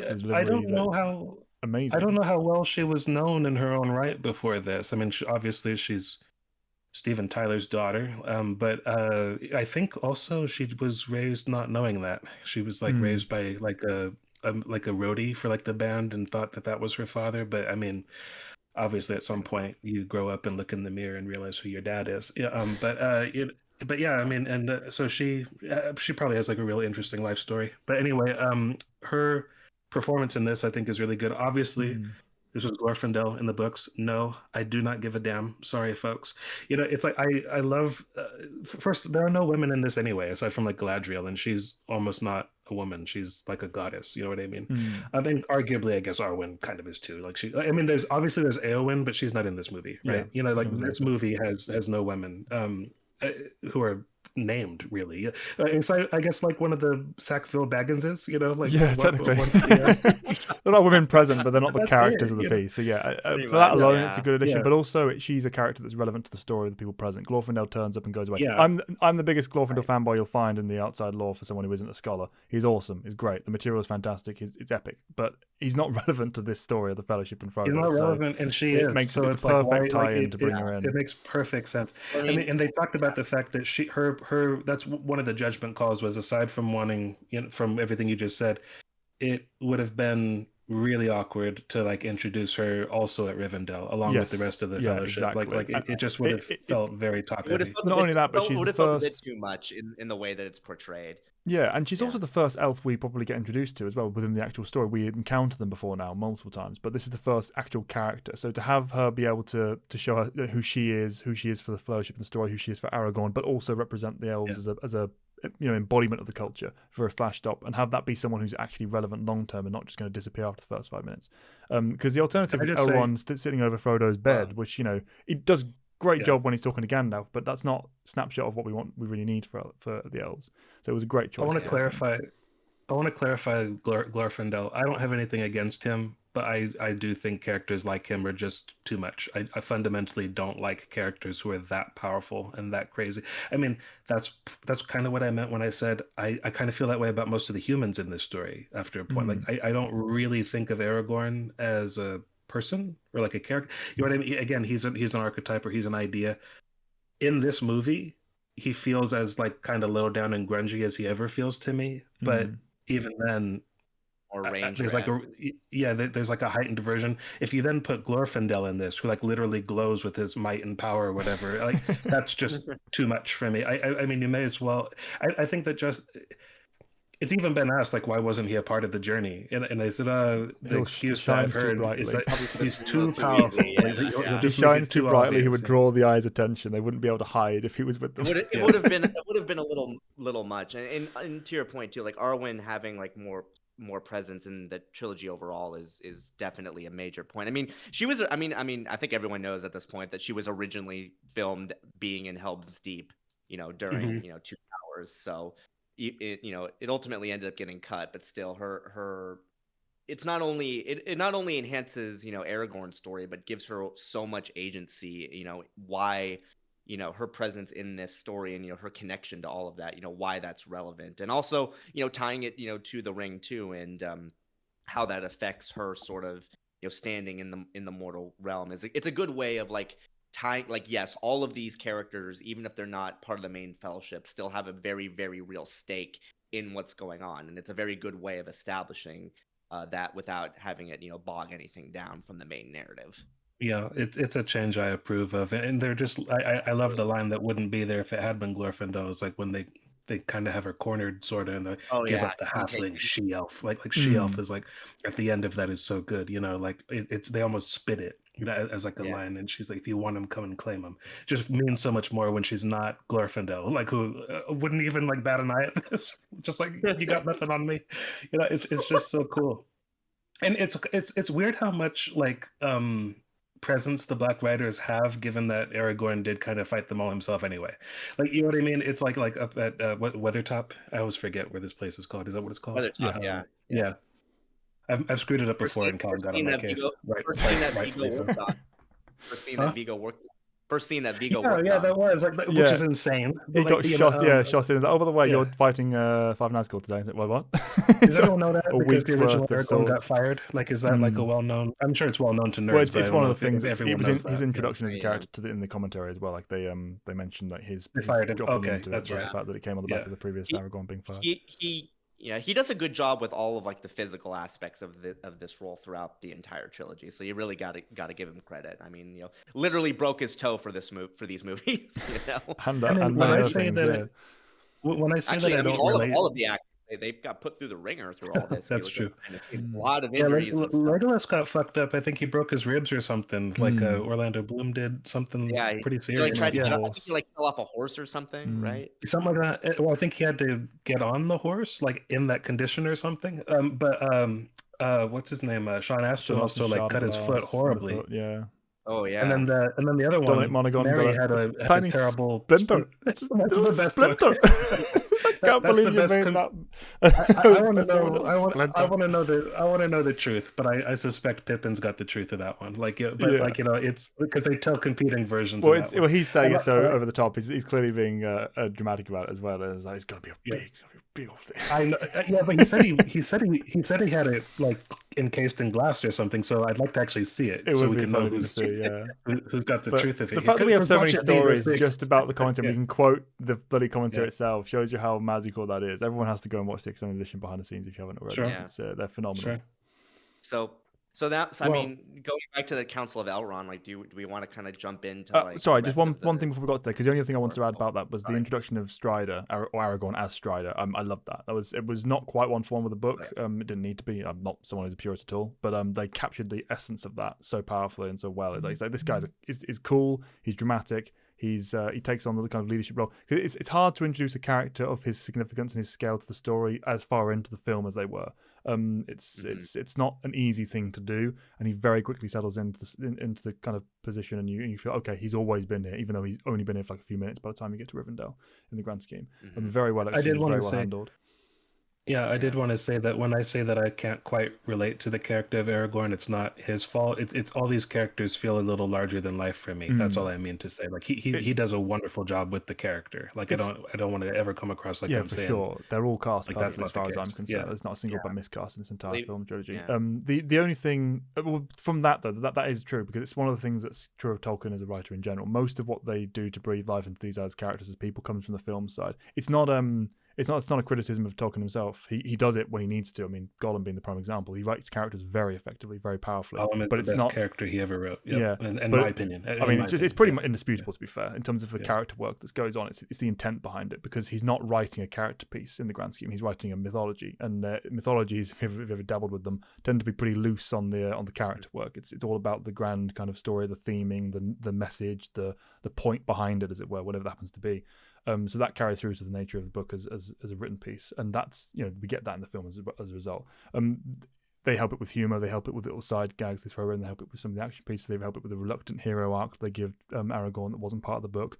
They do a lot in the adaptation to kind of bring it to life, but they are ultimately just archetypes with a bit of oomph. And I don't personally have a problem with that, but like you say, it does have its drawbacks. Yeah, they're wonderfully, beautifully rendered. It's the reason why. What I mean by this is not to say they aren't good characters. They're characters and they're good. But what I mean is, they would never appear on my list of like favorite characters or what I would think of as like best written characters, even though they're part of a really powerful scene. Yeah. Because if you think about things like Breaking Bad or things like that, you know what I mean? It's a completely different realm of character work that's going into that. This is wonderful. It's just there's something else. They feel like ideas and ideals and archetypes and everything like that, more so than anything else. But that is also the reason why he comes along in the second film. Yeah, Theoden's great, but before him, the sort of precursor to him in some ways, just in terms of being flawed, and obviously so. Boromir is so good in this movie because he is a human, because he's a man. He feels like he's just a man, or like a weak man or whatever, but then you also realize he's a strong man. He's the peak example of him. We just seeing him at his lowest point in life.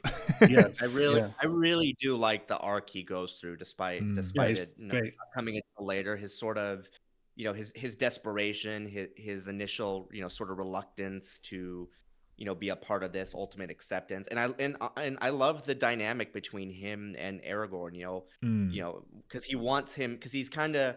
You definitely get the sense at first that he's kind of dismissive of Aragorn at first. Obviously, we mentioned the whole Gondor needs no king thing, but later on, after like the Mines of Moria and things like that, he comes to recognize what Aragorn not only has, but also what he's rejecting, and that gets under his skin, because he's like, he sees what they could accomplish potentially together, and it infuriates him, because he sees it as Aragorn not just rejecting his heritage, but he's essentially rejecting the world of men entirely, and he can't really fully grasp that. And seeing him ultimately come to terms with when he kind of attacks Frodo in the way that he does, the fact that he kind of almost instantly realizes the gravity of what he's done after Frodo becomes invisible and runs away. I love it. It's very powerful stuff. Like the like, just like the acting, like when he's like, he like picks himself up from the leaves. It's like he's got like stuff all in his hair. So and he's like on the verge of tears, because he's like, oh, like, what have I done? And he's like, he yells after them. It's powerful stuff. The reason why that works is because you see him like having fun with the hobbits at other times. Like that it's sincere. It's like exactly. You see him at different times of day, kind of. And like that's all added in the films as well. That's something they added to the adaptation. They've rounded him out and made him much more of a whole. You see the kind of bright spots when he's not being affected by the ring, not being affected by the tragedy of his experience. He's laughing about them, he's caring for them. He's like, what about that? This will be the death of the hobbits. The film for the midsection is littered with little bits where Boromir says, like, give them the moment, for pity's sake. That scene is sold by Boromir. He's very human, he's very noble, and he's got all these strengths. You just don't fully register until you look back at it as a whole. And again, all added in the film. It's very, very when you first meet him. when he swings in, he looks all heroic with his shield and everything, and like in Rivendell. But he's I won't say he's an asshole. Callan, don't worry. Like, in joke. Yeah, I won't say he's an asshole or anything like that. But he's very much flawed. But also, you don't really understand why that is. Even though he explains it, you don't see the fact that he's lived his life kind of holding the line that everybody else is kind of like. Yeah, where were you in the fight? That's his problem with Aragorn. He's like, you're a man. I should be able to relate to you. But in his head, where have you been all the time? Why haven't you been fighting with us? I've been holding the line back there. Yeah. Where are all of you? Not just Aragorn, but the whole council. It's like, by the blood of Gondor, are your lands kept safe? That's where he's coming from. And he's not wrong in that regard. Yeah. And also we get like those flashback sequences with him and his father and his brother later on, and just to kind of help add to it. Are those extended only? Just I don't know because I can't remember. Yeah. I did my see God, the theatrical Denethor is edition. Such a dick.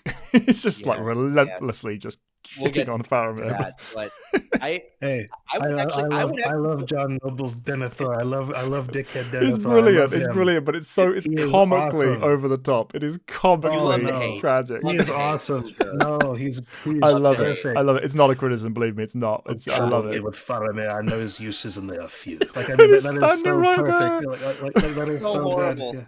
Yeah. But I mean, I would actually go out on a limb and say that I actually think Boromir's arc is arguably one of the best in the entire trilogy, despite it taking up so little time. Like I think especially now as an adult, I really appreciate just the raw emotion that really went into so much of his performance, and those little moments like you brought up, Callan, the whole the things like give them a moment, or when they're on the hills and he gives the ring back to back to Frodo when they're up on like the snowy mountains and stuff. Yeah, like that's just there's a lot. Well, that scene's really good. Yeah, because Aragorn's got his hand on his hilt. Yeah, exactly. Aragorn's where's this going? Sure. Yeah. I was about to say, everyone knows the term character acting, and with him in particular, and with Aragorn as well. The fact that there's so many little details you can pick out that add so much to their character. I mean, even for example, later towards the end when Frodo is like essentially saying goodbye to Aragorn, one-on-one. The fact that he's holding the ring out and Aragorn, gets down to his level and then closes his hand kind of like this. Little touches like that are incredible. And the fact that you can don't worry, I'm not going to harm you and step back. But the fact that you see Frodo visibly like relax as soon as, because he's tense the entire time that he's standing in front of him for obvious reasons, given what happened with Boromir just a second ago. Yeah. The fact that you see Elijah Wood like visibly kind of relax his body as he's doing that, and as Aragorn is like standing up, like just little details like that put so much into these sequences that you really like. Again, like you want to see more of it every turn. Yeah, that scene in particular, I almost wonder if maybe we should come back and kind of sort of close on that, because like that's really good all around. It's not just. I was gonna say we're jumping a bit. Yeah, just because it's about the both of them. It's about the whole thing. It's about the theme of everything. It's perfect. But it's added to by what Sam ends up doing. So and the music. I mean, the breaking of the fellowship. I was gonna say, like, Sam is my favorite Fellowship member. Barring. It's hard to beat Gandalf. Gandalf's everyone's favorite. Awesome. He's off the list. You have to choose someone else. He's up there for sure. Yeah, it's one of those characters. Sam's my like in the book and in the film, I suppose, but like in the book especially, like Sam is my favorite of the characters. But he I think has maybe like the weakest introduction like in the movie, but it's not a complaint. It kind of only makes sense because he is like a lowly gardener, you know what I mean? I just realized we hadn't even like really mentioned Sam. We haven't. No, there's so much to we're going to be missing. We'll come back to. We'll talk about Sam. He gets more stuff in the latter films anyway. So like his big moments are there anyway. Anyhow, yeah. But, I mean, kind of like with Frodo. I mean, so much of it comes down to just Sean Astin's performance and the little quirks he gives. He's really great. But I mean, also. But it's also what Tolkien gave to the character. I mean, because like Sam is the best for me on paper. Pretty much. Yeah. Sam, Gollum, a little bit of Gandalf, but in a wholly different way. Gandalf's different. Yes. And I guess character is a bit of a change in the book. Yeah, and then if you've got characters like Theoden and Boromir, that's mostly film stuff. The books didn't do as much depth with them. Gimli, I mean, John Rhys Davies. I mean, come on, like so much of the Like, memory. yeah, see, Gimli's like a perfect example. Him and Legolas are what I mean when I don't really think of these as like characters. Like they're great characters, but they're the kind that I don't go to bed thinking about them. You know what I mean? Yeah, they're not characters I find thoughtful in that way, but they're wonderful. They have a wonderful presence, and the theme they represent of like these like ancestral enemies coming together and being friends is wonderful. It's a hallmark of, I don't want to just say fantasy, but just like kind of fiction in general. Really, I mean that's part of what heroism and the idea of like a future that's worth striving towards is about, right? Because you surely you can only make peace with people you've had troubles with, right? I think that's how it works. So that's the point. So I love them as ideas, but they're just perfect example of characters who aren't quite so deep for me. Yeah, and I completely agree. It's those two are the kind of the characters that come to mind when you talk about the archetypes that don't really have that kind of in-depth, by intention, in-depth character. Yeah, while still being valid characters. Yeah, exactly, and firmly still having a point. Yeah, firmly having a powerful presence and relevance to the story. Yeah, it's a story you've seen before, but it's presented in a way where it's like you're still invested in how things ultimately turn out, and a lot of that just comes down to the strength of the performances and obviously the overarching situations that they find themselves in throughout this. And I want to say more on them as well, but that comes later on in the film where it's relevant to a particular scene. So I'd like to talk about them a little bit later. And I'll mention this again. This idea when in the second film, probably with like Aragorn and Arwen, is that they're a powerful idea that I don't so much love on screen. I mean, there's nothing wrong with it. I know what you mean. It's not resonating. These, It's not making you sad. It's not making you. It's landing intellectually rather than emotionally. Yes. And usually that's a big problem. But for this particular example, again, the nature of it being mythological, but being this grand epic story where so much else is going on, it doesn't hinder it in the way it would in other stories. Because I'm right there with you. On Gimli, before we move on, just one broad note that doesn't have anything to do with anything in this particular film. They got the balance right with Gimli for me in this film. In the second and third film, which we'll get to later, I feel that they turned it to the point where he is just a comic relief character. An excellent comic relief character, but I feel like the deeper kind of person behind that was lost after the first film. It's one of my own critiques of the trilogy, really. This has never bothered me. I would agree with that. This has never bothered me, but however long we've been friends, like going back to like your old haircut, you have always had this opinion, and I totally respect it. Like that's how long we've been talking about these films and not ever talking about them.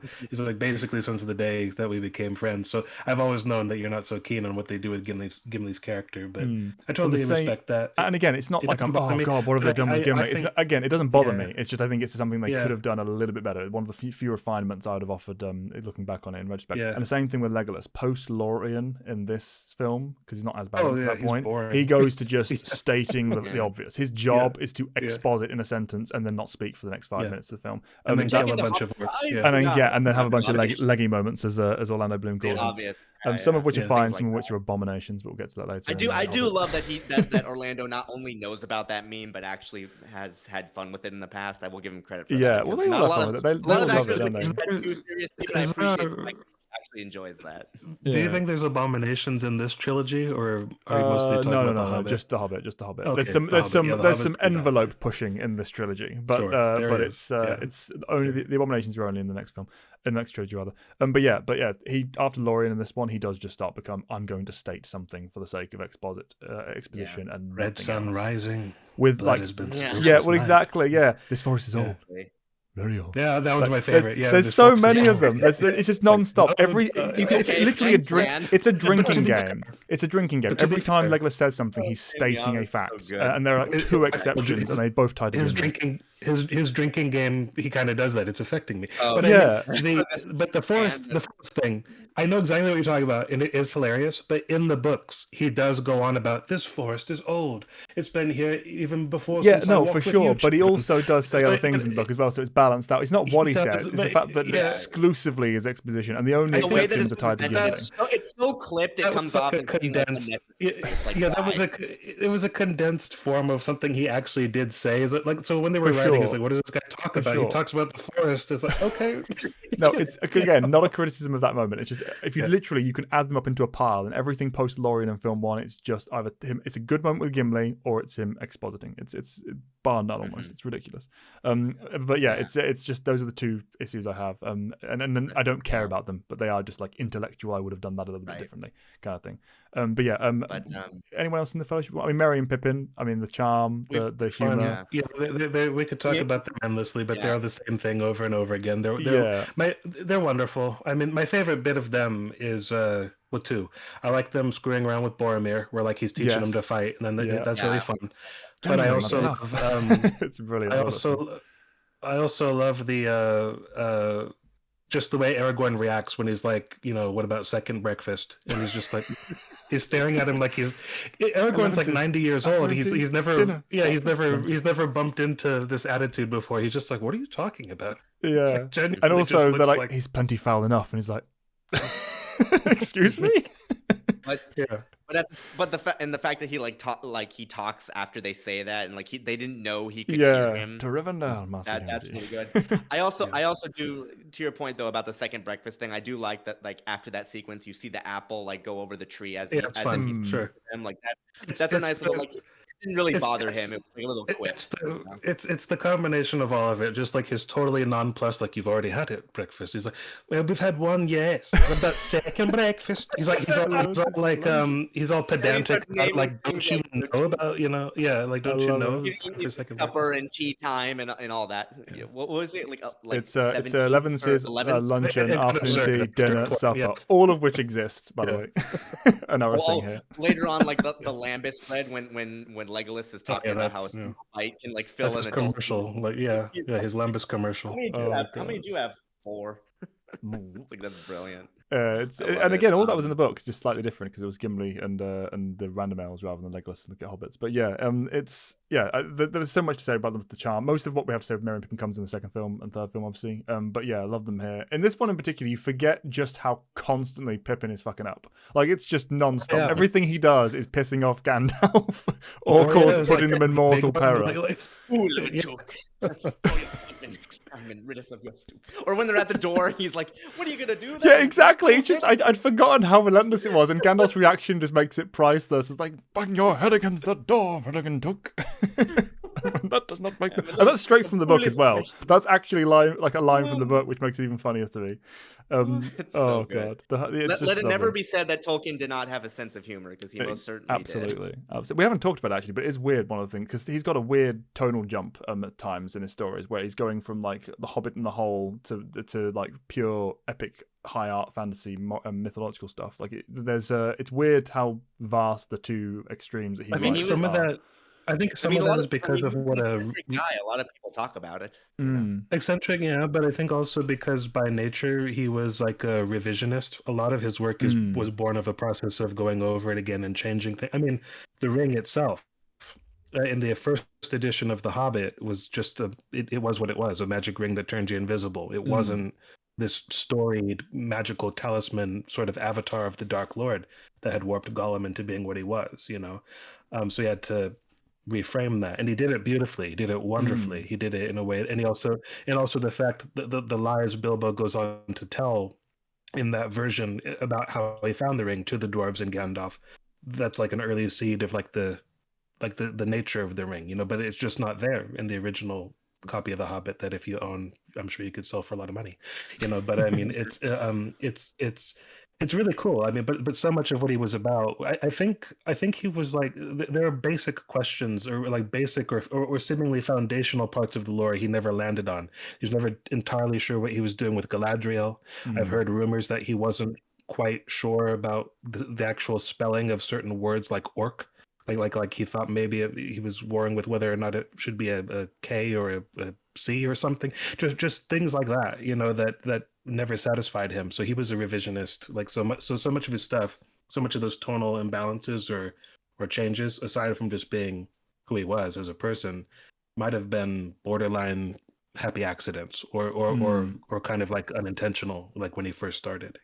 Yeah. Kind of a And theme with this work. how long did he isn't take to write this? Yeah. How long did he take to write this one? Like, it was famously like a really long Many time. years. God, I don't know. He Yeah. started in the trenches, so it must have been at least 10, Over a 15 decade. years? Well, I thought that was Yeah. The Hobbit, right? Like, Oh, 'cause true. in the Yeah, ground true. they lived a Yeah. hobbit. Oh, well, I the thought we were world, talking about world the and whole setting thing. as a whole, to be honest. So it kind of gets a bit hodgepodge and He higgledy-piggledy changed time-wise. because, like I said, the ring itself was not part of that. Like, so much of like the larger tapestry of everything. I don't know when he wrote things like Baron and Luthien, or when he came up with the Valar, There'll or be Melkor, there's a or lot of all that. I that mean, stuff. when you guys were over here visiting that time, we stumbled across by accident one of the Tolkien exhibits, didn't we, in Oxford? So we've Yeah. seen some of the letters he wrote. Yeah. Most of the They had like a knowledge we trivia know- board you can like push buttons Yeah. on and like ask exactly, and all of the questions. I original remember notes and that. letters he'd sent, a lot of them. So alongside the biographies, obviously, most of that can be tracked from reading his outside Because of the world, stuff. his publishers asked him for this, like because The Hobbit was such a huge success, they pushed for the what became Lord of the Rings, but he took a long time with it. Yeah. And I think it definitely paid off. Yeah. But we've kind of skimmed over most of Rivendell as a whole, but everyone knows about that scene. It's not exactly covering new ground. We will go into it in detail in the book chapters when we discuss them. It's going to be one of the ones we look into because that's a meaty chapter. Yeah, we'll a lot talk about the happens Council there. of Elrond. They changed a bit in the film, and that it's yeah. more of like a summoned thing that Elrond is deliberately planned. In the books, there's a lot more happy accident that all these people turn up. It's kind of like fate decreeing that these will be the members of the Fellowship that turn up. But Which, yeah, I mean, we'll you talk can about argue. that later. You can argue which you prefer. It doesn't really. Yeah, affect the narrative. It's either way. adaptation. It's one of those things. It's just nature of difference between the medium of film and a book, like Matt was talking about before. But yeah, we'll come back to that in greater detail when we cover the chapter. We've lightly touched on each of the character members of the Fellowship, but they'll again be more relevant as we get to the next stage. Do we want to move on to They Walk? Because the next section of the book is just they're walking, and it's epic, and I love it. But you mean the movie? But same yes, thing. yeah, sorry, yeah. Them going through. I appreciate these moments where you have the entirety of the Fellowship sort of having these little I mean, I don't know if I'd call slice of life because it is pretty dire circumstances, but just little things like we talked about Boromir training, Merry and Pippin, to death. I mean, that's a great scene. Aragorn watching it, he's clearly amused as he's like smoking his pipe and all that. Legolas kind of peering out, just kind of doing what Legolas does. Well, I mean, it would make sense. This at least made sense because there were the spies. No, for sure. Right? Like that bit, like where the crows come or whatever, which is a fun idea. It all works. I actually kind of almost wish we got more of this, just of the entire Fellowship together, because they're not sure. together very much. Which is again, like I don't know if I necessarily call that a criticism. It's just something I would really love to see. I mean, I could watch like an entire like hour-long thing of like all of these guys just kind of chilling. I get what you mean. I don't think that's quite the same as a criticism. I agree with you. Like that's more just like wanting more of a good thing, really. Yeah. But then they go over the pass of Karatos, like That's where we get that. We get that sequence in the snow with the ring that we mentioned before with Boromir and Frodo, and climbing up to the top of that. That was a completely added scene, and it was a fantastic one. Helps cement the middle ground between Boromir at the start of the story, Boromir at the end. Helps pick up the stakes and the influence of the ring. Show the kind of tension with Aragorn and the Hill. Everything about that was fantastic. Can you imagine how cold those actors must have been? Or roasting, because when it was fake snow, that's mostly fake snow and it was miserable. Yeah, they said it was horrible. It's getting in the flakes in your eye. To the point where Peter Jackson forced his wife to direct one of those scenes because he didn't want to do it. He came up with some other like bullshit like excuse to go. I have to go. I think he said he had to go like hand off like the Olympic torch somewhere or something like that. Which I suppose I don't know who would have invited him to do that at that point though. Like, was he already that famous? Like while he was working on these, because he was working in schlock horror before that. That's how he got into this. Like with your new line and everything. Heavenly Creatures was that thing before this, wasn't it? That put him on the map. But yeah. Another fun fact about him: he discovered Kate Winslet. Not many people know that. Part of that was actually snow. Was it all fake? No, when they were outside, it was real. Well, But when whenever you're doing the close-up shots on the side of the mountain, when they couldn't be on the side of a mountain, that's all on a stage. And they've got the fake snow, and obviously they mentioned it in the cinematic thing and the behind the scenes, counterproductive most of the time, the filmmaking process. When they're supposed to be cold, they're actually roasting. So they're Also, actually boiling in that get it. scene, having to pretend they're not. Snow's a very difficult element to work with at the best of times, so makes sense. Yeah. But yeah, them going at the pass. Oh, again, character acting, the fact that they're all trudging like waist deep, whereas Legolas just is so walking on light. the top. Able Yeah, to, love it. Again, little character did not need to add that like, detail, but it was great. They didn't call attention to it too, which is fantastic. It just is what it is. It's kind of a blink and you miss it thing as well, first viewing. Yeah. You didn't have Gimli being like, "Oh, so easy for you," stuff like that. Exactly. They don't need it. That was an example of what you're talking about, because the actor was horrifically uncomfortable, but he had to pretend like, I'm not affected by this, but it was horrible. You talked about magic, though. This is the most magic-y feeling stuff, with the wizards, with Saruman kind of calling this to the storm. hills of La-di-da. That delivery on that line always makes me laugh. He's not saying that, obviously, but every time I hear that, all I hear is La-di-da. But that shot, though, that shot is fantastic with him awesome. doing what he's doing. It is awesome. I mean, that's what I mean when I talk about scale in these movies. And I love Gandalf standing up as well. Just a lot more kind of trying to he's not put together. Yeah, exactly. I love Gandalf's aesthetic and presence. It's always amazing. The bolt of lightning coming down over the cliff face, having it bury them even more is also fantastic. Again, just further selling the notion Saruman's villainy and his stakes in the overall narrative. He's not just some random go-between the Dark Lord. This is someone who has actual presence. And I guess, should we mention him building the army of the Uruk-hai and all that? We didn't really touch much on that. I mean, he does it. Yeah, cool. It's very cool. It's more visual stuff than story based, but yeah, he builds the Uruk-hai together with the mud. I love the design of the Uruk-hai and the makeup and all that. The armor, it's all good. I mean, the tearing open of the kind of womb-like membrane as they're pulling them out of the which is they never really explain what exactly that is, which is fine. They're you could interpret it in your own. What do you want to know? what do you want to know about that? Here's the genealogy of the science behind the breeding of it. You don't know the kind of magic that's actually at play. It's just happening. You don't, and it's strength that you don't need to know. It just works, doesn't it? Because this is a wizard doing experiments, and it's all you need basically. But it's very well shot and acted. And they really did a good job of making the Uruk-hai look like things that have never really existed in this way before. The fact that because they're literally a combination of orc and man, elf, goblin, etc. And again, for some reason, the design. All right. Let me ask you a question. Are goblins and orcs different? Because I've never understood this. In the books, no. Evan actually misnamed the orcs in Moria as orcs before, but I didn't mention it because they are orcs in the book. It's a film convention to call them goblins. But so orcs, goblins. Okay. They're an occasional mention, but it's not consistent. It's mostly just they're all one race of different types, basically. But in the film, it tries to make a distinction between orcs and goblins and Uruk-hai for the sake of understanding the outside world. But yeah, I like the white hand. It's very as the symbol. That's really cool. Yeah, it's very cool.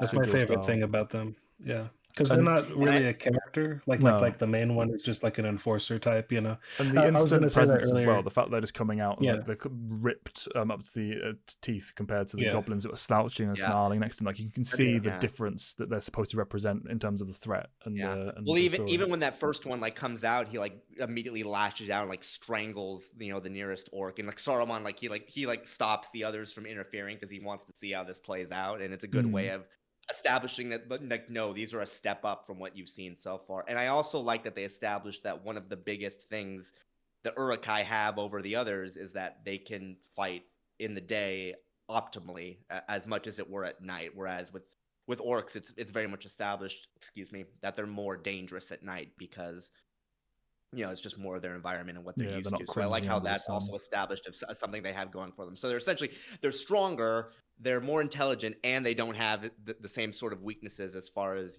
environment goes, which makes them that much more of a threat, which is fantastic. But I guess we go to Moria next, right?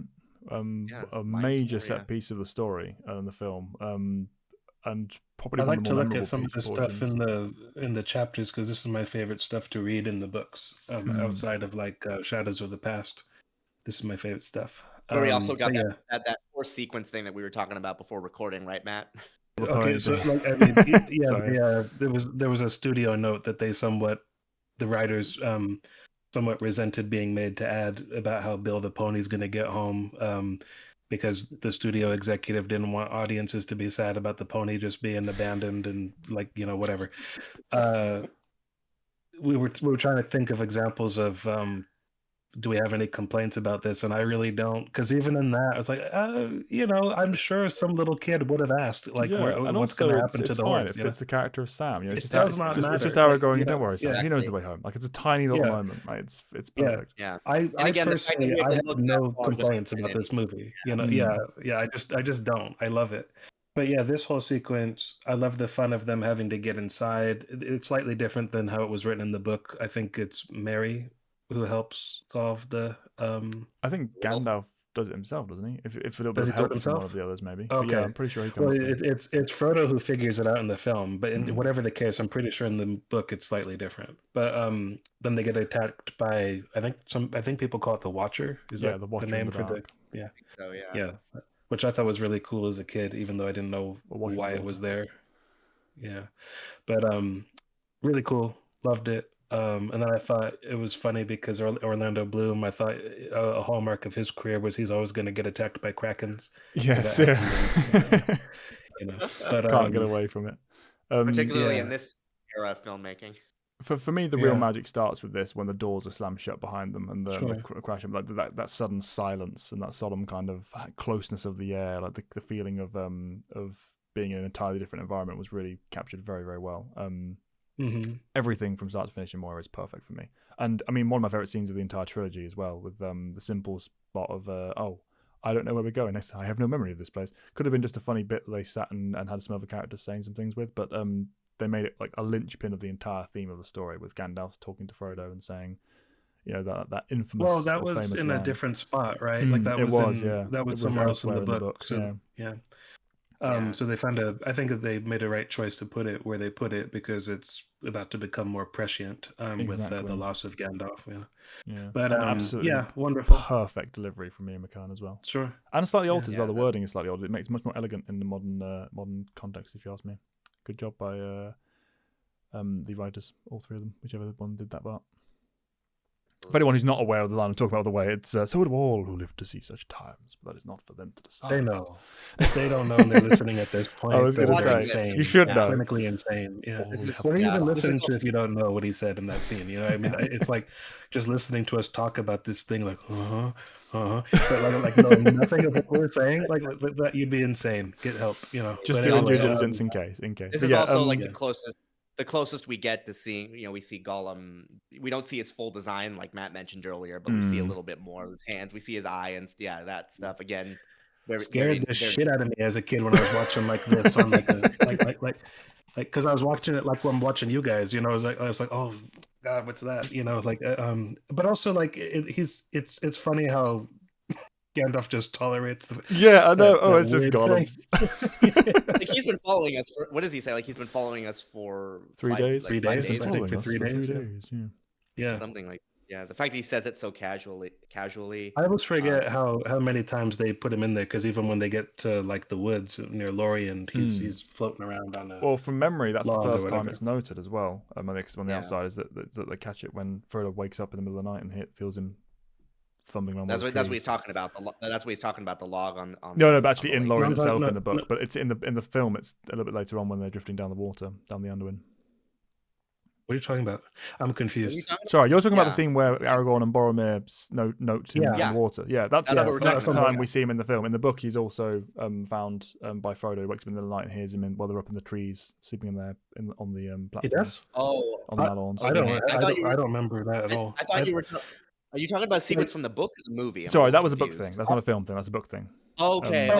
Yeah. Sorry if that wasn't clear. It made it seem like I was like racking my brain. Like No. They don't even sleep in the I thought it was there. losing my mind. Sorry. Me too. I thought you were talking about the Two Towers or something. Apologies. But I like it when they yesterday. How dotted did I miss out that? throughout.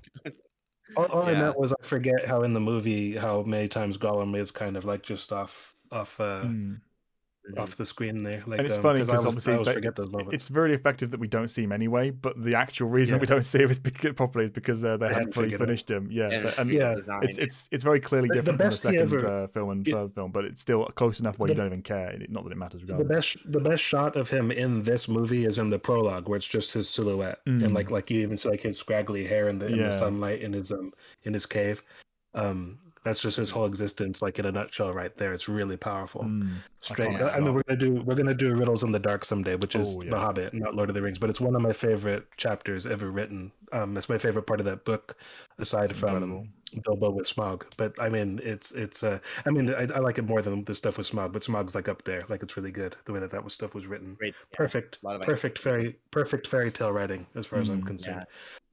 So yeah, you know, they go deeper into the mines, and we eventually come to the grave of, you know, King Balin, who I will say this, like, if for whatever reason you watch these films for the first time chronologically, so if you go Hobbit then to this, you know, because you got to know, you know, Balin actually in the Hobbit films quite a bit, so seeing his grave, you know, I imagine if you're like even somewhat invested in that character, seeing Gimli's reaction, it definitely would hit a certain way, I will say, depending on your individual experiences. Not that the way it's presented is bad, you know, you still feel the weight of Gimli's connection to this person, especially given how he teed it up earlier, you know, when he's saying that, you know, Balin would give them a royal welcome and all that. So the fact that it's also the first time you really see Gimli like break down in the way that he does. It's pretty powerful. So I'll definitely give it credit, but no matter how you approach it, it's an excellently done scene. You know, I didn't think about how well that is, because I know I agree with you to an extent that he is kind of a comic relief character, but the way he's really broken up in the second one too, when he thinks Aragorn's gone, he's good for that kind of stuff. Really good scenes. No, he's very good. And this is the best we ever see of it. Like this part of the film, he's the most a character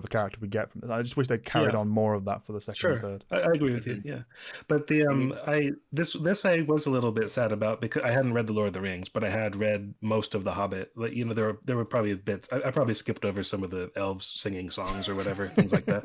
A lot of music in that book too. And also I remember being very confused about the random guy bard killing the dragon at the end. I thought that's not how you tell a story. But you know, so things like that I didn't respond to super well, but I loved bits of The Hobbit for sure. The big bits. But so I was kind of sad, you know, even though I only had a little bit of a vague memory of which dwarf this was out of the company. And oh yeah, that's one of Thorin's dudes. He's dead. That's sad, you know. So I was sad about that. Yeah. And the book that Gandalf, you know, takes, you know, that's Ori. Talk about a cinematic masterstroke as well, having the brush the dust off the top and just reading each of the lines. Like it's scaled down from what they was covering in the book, but much to its credit, the taking that small piece and just amping up the drama of hearing the drums coming from the base of the world. Absolute perfection.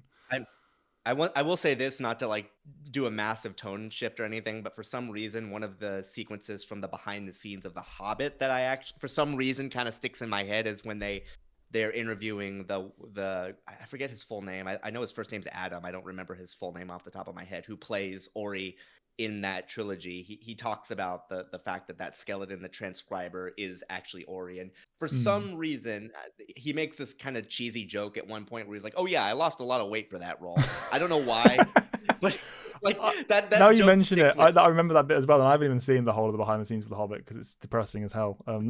So, yeah, that's but that's also part of it too. Like we were talking about you know, Balin. Like if you saw The Hobbit beforehand for whatever reason, and you were somewhat interested in this character, the fact that that's also him too, that kind of adds to that sort of grief. You know, the fact that those are his notes that Gandalf is reading, and you see it slip off as, you know, and even then, if you look at the corpse, you could clearly see like he was shot like by an arrow as clearly as he was writing this. And you see like the scribbling like slowly become more and more, and then finally trailing off. Yeah, again, slightly different in the book, but the film as he dies. Like that's deep stuff, you know. Yeah, it's very, very cool. I mean, it's this is kind of going into Dungeons and Dragons vibe for a moment, which is of course built on Lord of the Rings as a framework. It's very D&D in terms of how you, as a DM, you describe what the party's finding as they get here to learn the story of who is past and what the stakes are and what the setting is to kind of bring in the build up for the goblins to arrive eventually after Pippin fails his stealth check, shall we say. Okay, I don't know why, but like we were talking earlier about when Gandalf freaks out about when Mary knocks over the corpse and it falls down into the Pippin. well and makes Full of a all toot. that noise.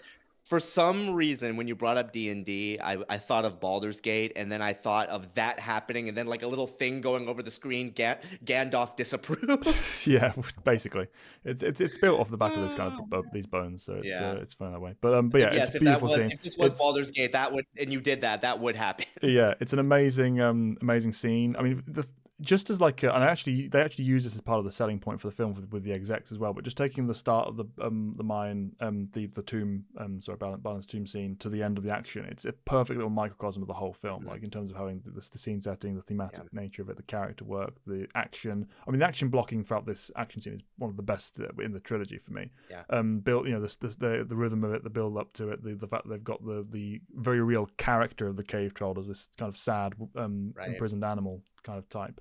The CGI holds up to a ludicrous degree for its age. This is one of the best. This is one of the first CGI models they built actually, and it's still one of the best I've ever seen for like delivering interactive action with the character models or the characters, real actors rather, and the space and the setting and the way that each character is doing their own little thing, has their own little moments. It's really really cool. Well, it helps that like there's not a lot of light in the area that they're in, so they're able to kind of work with those shadows and like the angles of like, because it's since it's so massive, they're often filming from like low angles, so they're able to kind of make it seem, a bit more seamless to like the shadowy sort of environment that they're in, which also really helps. Does anyone really have anything to say about the choreography of this sequence? It's cool. Awesome. I mean, it's just cool. Like I mean, it's like from that, yeah. Legolas like continues using bow and arrow in this like close quarters. It just seems crazy, but it looks really cool. And he pulls out some knives after a while, and he's like using them to stick a chain somewhere so he could walk over it. This is the peak level of where he's doing awesome elf stuff without it feeling unrealistic as well, being or over the top, unbelievable rather. It's almost unrealistic. Like I love the bit where I love the bit. The hobbits are fun, but I love when Gimli has to like jump out of the way before the crypt gets smashed. Just like things like that. And he's like stumbling up around and dodging and still taking knocks down as he's dodging the hits. It's funny. I don't remember his name, but everyone gives credit to the actual stunt guy for Gimli because he obviously did arguably more than John Rhys Davies did. What was his name? Sean something. I don't remember his name, but he was also the one who took. He got the tattoo because John Rhys Davies couldn't have one. So everybody got the tattoo who was part of the Fellowship. So he's a cool guy. It's very well done, and it goes. That's the thing too. Like when you have characters like this, you want the Brett Beatty, not Sean. Sorry, he deserves a lot of credit for that. I mean, in the sequence where he stabs Frodo, and it's like we think that Frodo might have just been killed, and then the reveal of the Mithril. Sorry. I almost said chainmail for Pete's sake. I was like, wait a minute, what? No. I mean, it is chainmail, to be fair. It's a Mithril chainmail. Yeah. But it's chainmail that was worth a whole region. It was worth more than the Shire. Yeah, more than that even in the books. It's mentioned. It's like, to be honest, Gandalf's underselling it. That's ridiculously valuable. And then, and in little dialogue things like, oh, you are full of surprises, Master Baggins, from Gimli is fantastic too. And I do like also that like every single character contributes to this big melee in some way. You would expect that to be the case, but it's nice that they kind of aside from Frodo, right? Like even like the coolest thing about him was just that he had the vest. He doesn't really do anything. So that's all well and good, but they eventually fight their way out. They defeat the cave troll, and they eventually go back, and then they discover something much worse.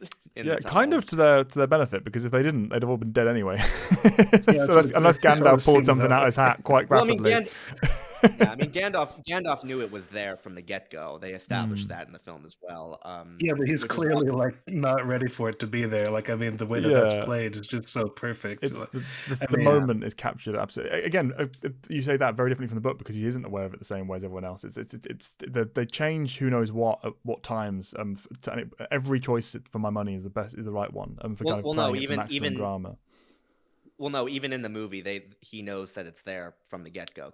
No, but I'm saying in the book he doesn't. In the book he doesn't, from memory anyway. Oh, I apologize. Yeah, it's not the way he does in the film anyway. But yeah, it's so perfectly realized.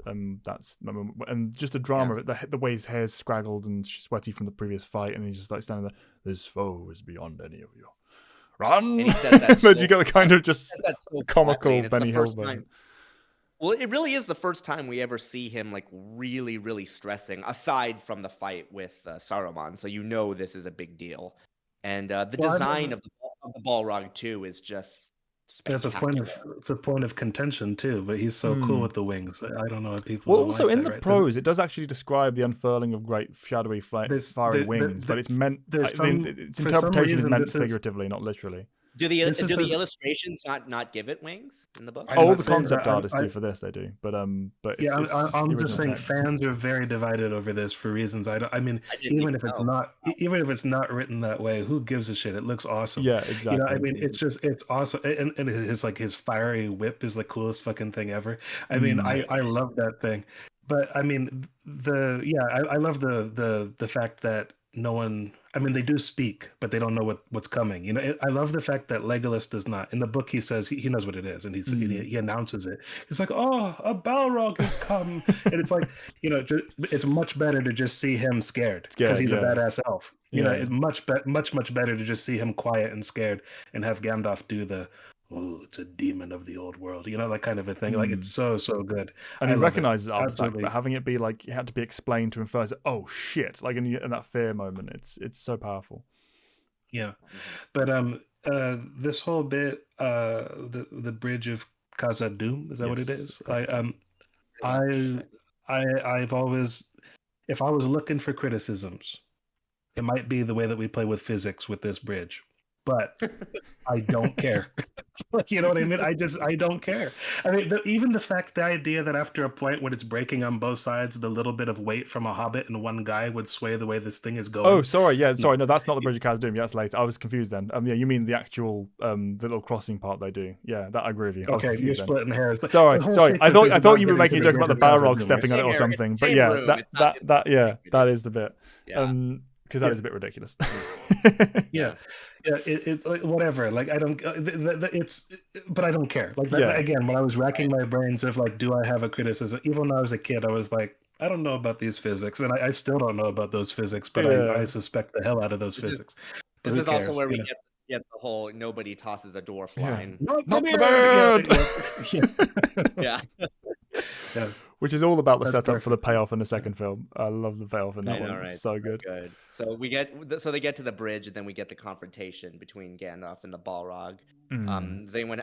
Again, like, what can we say that hasn't been said? Talking about the getting away with city lions thing. This is all Ian McKellen. I'm a servant of the secret fire, wielder of the flame of Arnor. Like, just standing up, he owns it. It's so perfect, so well. I would love to know what was going on in his head. He's talked about the fact he was talking to a tennis ball and stick. But it's like, I don't know. It's like, I wonder, are you going, okay, the check is yet to clear? I don't know.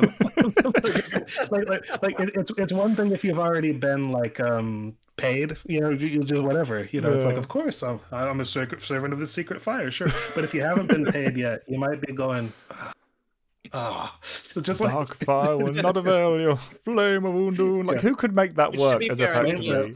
Flame of Undun is the nerdiest thing I've ever heard in my life. Like, it just sounds absolute crap. Just terrible. Just the fact that he's actually referring to the Balrog by its like name effectively. It's a creature of Undun. It's a flame of it, but it just sounds like an incantation to no one who doesn't know any better. So it's just gibberish that's being spewed because magic. It's like the magical equivalent of like sci-fi gobbledygook. Sci-fi jargon, and it's just the delivery. It's all in the delivery. Yeah. It's perfect. He is working magic literally by making everyone buy that, because not everyone. It's absurd. It's not there. It's kind of like what Harrison Ford would talk about, like with Lucas's writing. Like, it's not always just there. You can't just make these lines work. Like, you really have to work. This is like the boss level version of that, where this should not work. Should not. Like, some other character should not be able to say this and get away with it, but he sells it. It's so perfect. I love it. Just the design and the CGI of it. To this day, it holds up, and it's really complicated to do at the time as well. Yeah. Some of the things we talked about a little bit around the edges of it, but some of the stuff they're doing for these films to make these scenes and these ideas work are pushing the boundaries of the technology. This film, we'll get to Gollum in particular, the second film, but they are making techniques that redefine what can be done in cinema for the next till now, to the modern day. Well, it was a bunch of little things. It was just the amount of them all in one film. I mean, things like if you look at the mocap technology that went into the creation of the Mummy, for example, that was really advanced, and that was a couple years before this. They're building on top of that. You know what I mean? It's a few years before that you had Jurassic Park. Yeah. A few years before that, you talk about something holding up. It's the T-1000 from Terminator 2 that came out. That and Jurassic 30, Park are the go-to examples. Really? Yeah, that yeah, we talk about stuff being 20 years old. That's over 30 now. You know what I mean? So it's like it's nuts how. And before that, there was the watery face like that that they used for the Abyss. James Cameron did. So it's like it's very much like they were pushing the boundaries. It was an era of development. Is the best of what they do. They did a lot of behind the scenes were overlapping to help each other out as well. Lucasfilm helped out a bit with some of the stuff in Lord of the Rings, just sharing techniques for how to do things. I think LucasArts, you know, they developed a lot of the stuff that they developed and were in the process of developing at the time. Also, really contributed to this as well. So good on them. It was a real era to be in the business. Yeah. It's astonishing how well, like you said, we'll talk about Gollum, but how well that holds up in particular compared to like, I don't know, like even characters like Dobby or Yoda just don't look as good. You know, like I mean, it's Gollum is extraordinary. You know what I mean? It's crazy, but yeah, these movies, I don't know, and the fact that it's all basically like a conversation in this, like you don't actually see like the actual fight with the demon on the way down, plunging down. Until later, it's just and the magic involved, like the fact that the shield is just a glimmer of circular light, like it's so elegant and sparse and economical with what it's trying to achieve. It adds so much impact to it. So he saves him a lot of money in making it as well, but also adds the impact to the art. Even then, like the fact that you see the Balrog like actually react when his sword doesn't actually go down, and you could see his like expression change. Like he's not just like a mindless beast. He's actually kind of duking out with. I mean, that's made a lot. Yeah, it's really cool because they don't make it clear whether he really understands what Gandalf is until Gandalf proves it. You know, like you know what I mean? It's like Gandalf sort of announcing himself as a Maiar kind of a thing, but he's like he's not really.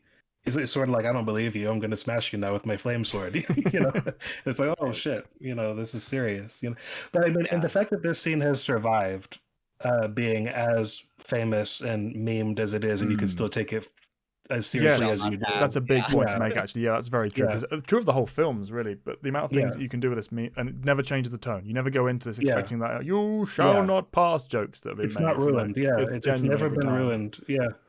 My favorite has always been Gandalf teaching at Hogwarts and going, "You shall not pass," as like his opening like thing to the new students. Window, I love it. Like that's harsh, right? But you get the fight, and like the Balrog falls down, and like the whip comes up and ties Gandalf and pulls him in.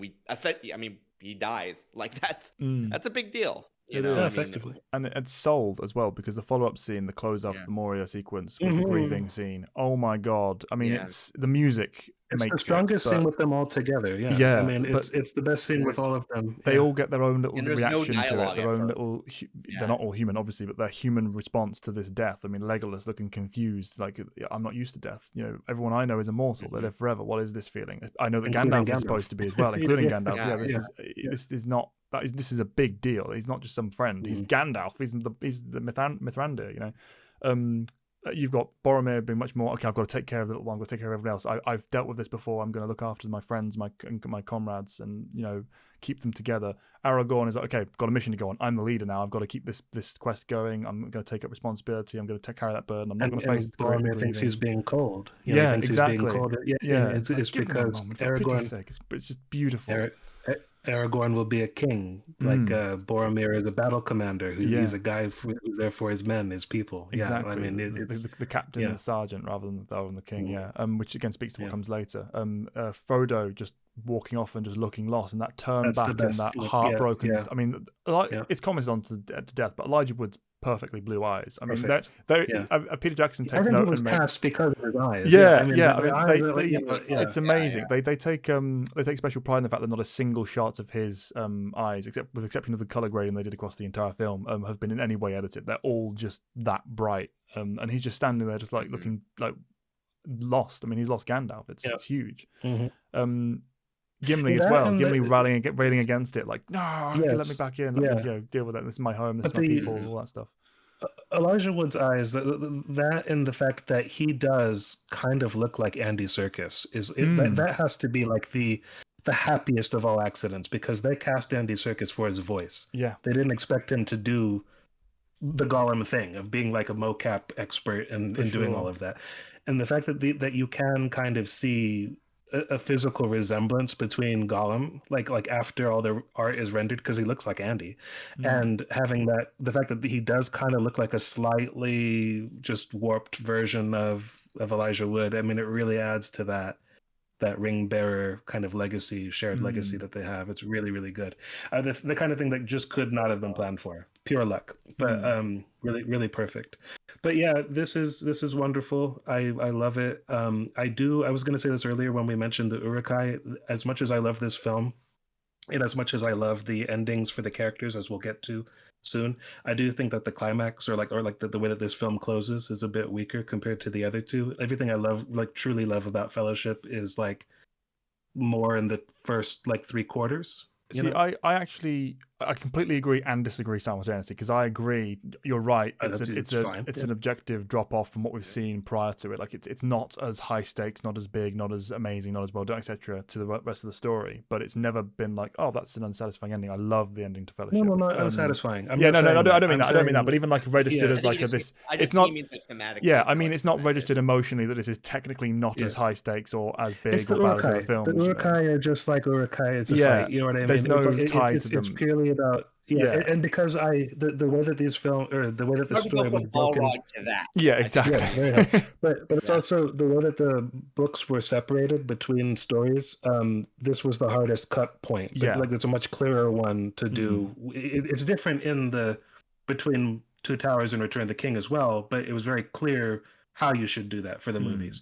And this one, the end of this movie is sort of the beginning of, like, in the book, the next book. They're kind of like cutting it in half and like in all the right spots. They made all the right choices, but just by design, but the way that Tolkien did it, he left them with like the toughest task, I think, in separating these two movies.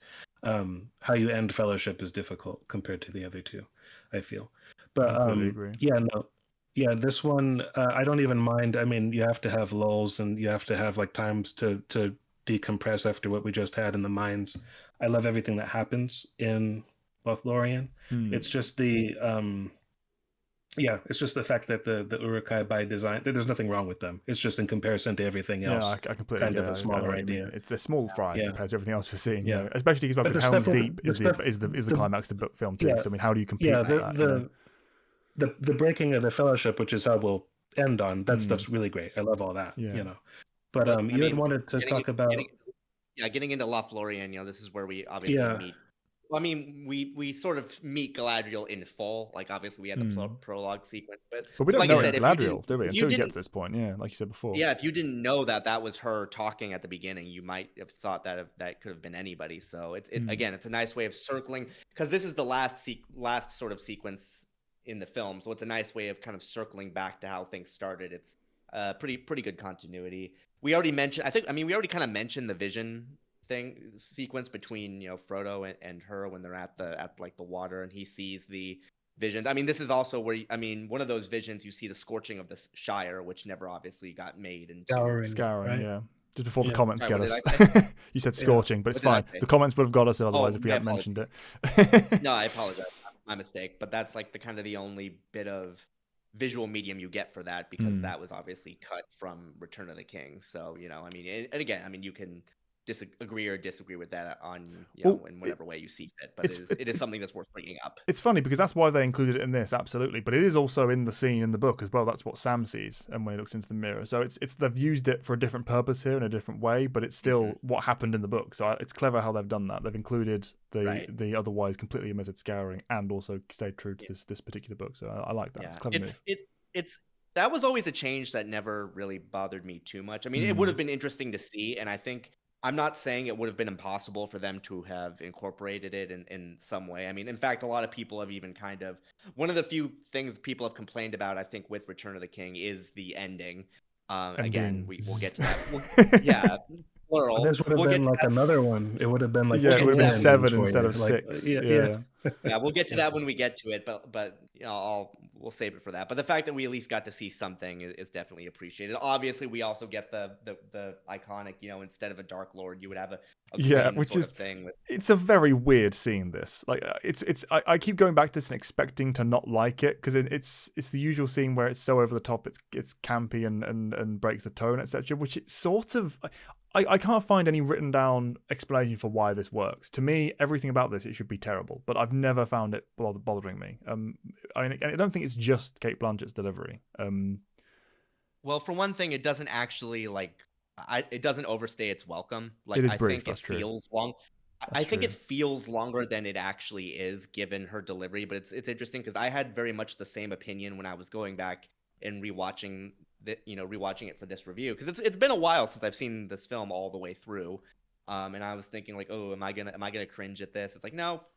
I mean, it's kind of there. It leaves, and you also understand the meaning behind it because it tees up her connection, to the ring and like how it's tempting her as well. Something that's been well established at this point. It also helps too that you had kind of a similar kind of sequence with Gandalf earlier on in the Shire. You know, his sort of temptation and the sort of visual. His is more subtle in how it's shot, obviously, but the fact that that these sort of beings can have this reaction to that, I think kind of helps it land easier than it might otherwise. Yeah, this is like a Maybe it's on a tangent perfectly no, you didn't. This is just I don't disagree with what you're saying. It's never bothered me.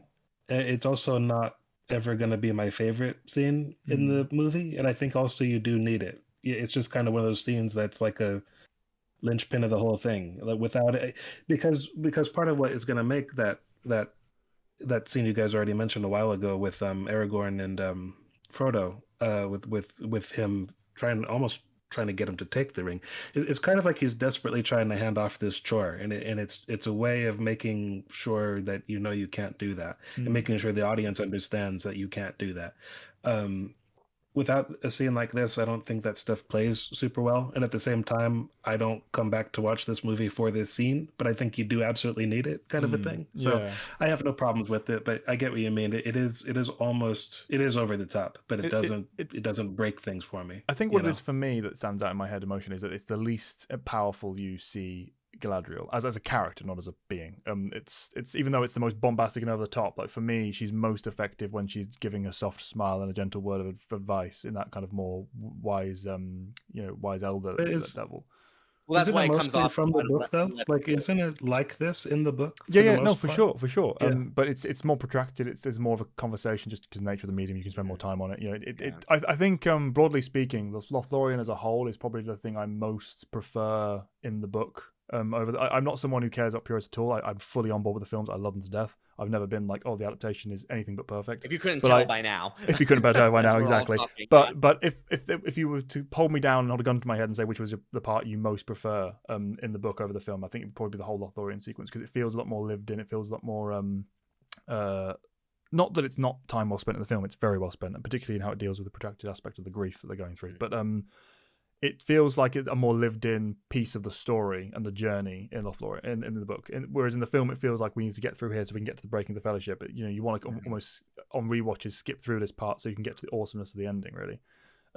Right. Which is not. It's not a real criticism I'm making, but that's what it feels kind of.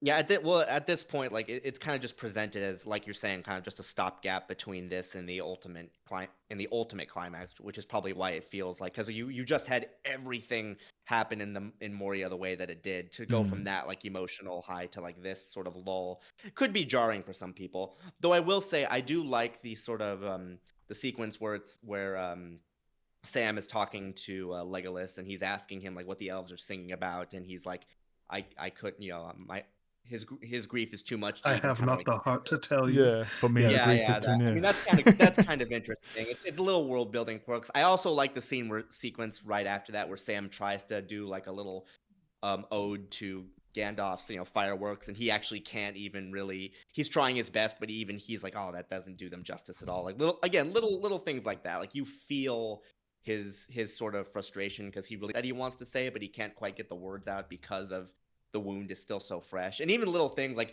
Aragorn jarring Gimli away as Sam's talking. Gimli's just not like, being disrespectful. Gandalf's dead. Who cares? He's like not being disrespectful, and and Aragorn's like, wake up, that sort of like again little quirks you like know that. what? Gimli's in the elf village. Elves be boring. You gotta go to sleep sometimes. Like elves are Well, boring. even then, Man. he tells one of them off when they're captured, and like Aragorn scolds him for it. It's really funny because everything, my favorite bits, most memorable bits, and I'll get to it in a minute. I'm going to go on a spiel, believe me, about Lorien in book and film to do with Gimli. So it's funny that even though you got he's like you said sleeping through this part, everything that I think of when I think of the Lorien sequences is tied to him and what he's going on. Because obviously at this point he's making best friends with Legolas at this stage. He's off in the woods learning from talking to the elves and stuff. They're getting close. One thing I will say though is like, although I would have preferred us having longer with the Fellowship as a whole, like doing things, you do definitely get the sense that like by the end of this, these are people who have gone through so much together and are like, real like companions. Because obviously like more time in the books passes between this as is presented on film. I mean, I think 17 years. 17 years, yeah. Of course, well, even not just that, like the whole entire Fellowship being together is obviously a lot longer too in the book. So, but you still get it, so I really appreciate it. But yeah, I don't really have much else to say about this. So if you want to get into what you want to say, Callan, I'm fine with that. Unless Matt wants to say anything. I would like to say, Callan, get to what you want to say. Oh, that works too. Well, mine is the close of it. It's very well done in the book, in the film. Sorry, the extended edition. This is one of the reasons you need to get the extended edition because there are so many amazing scenes added on to the end. But with the gift giving as they're going down the line and everyone's getting what they've been granted, so brilliantly well done. Such great performance by Kate Blanchett in the film. There was particularly with Aragorn, the kind of handing off and the acknowledgement of the Arwen situation because she is Arwen's grandmother. Can't forget that. Yeah. And Arwen is her granddaughter.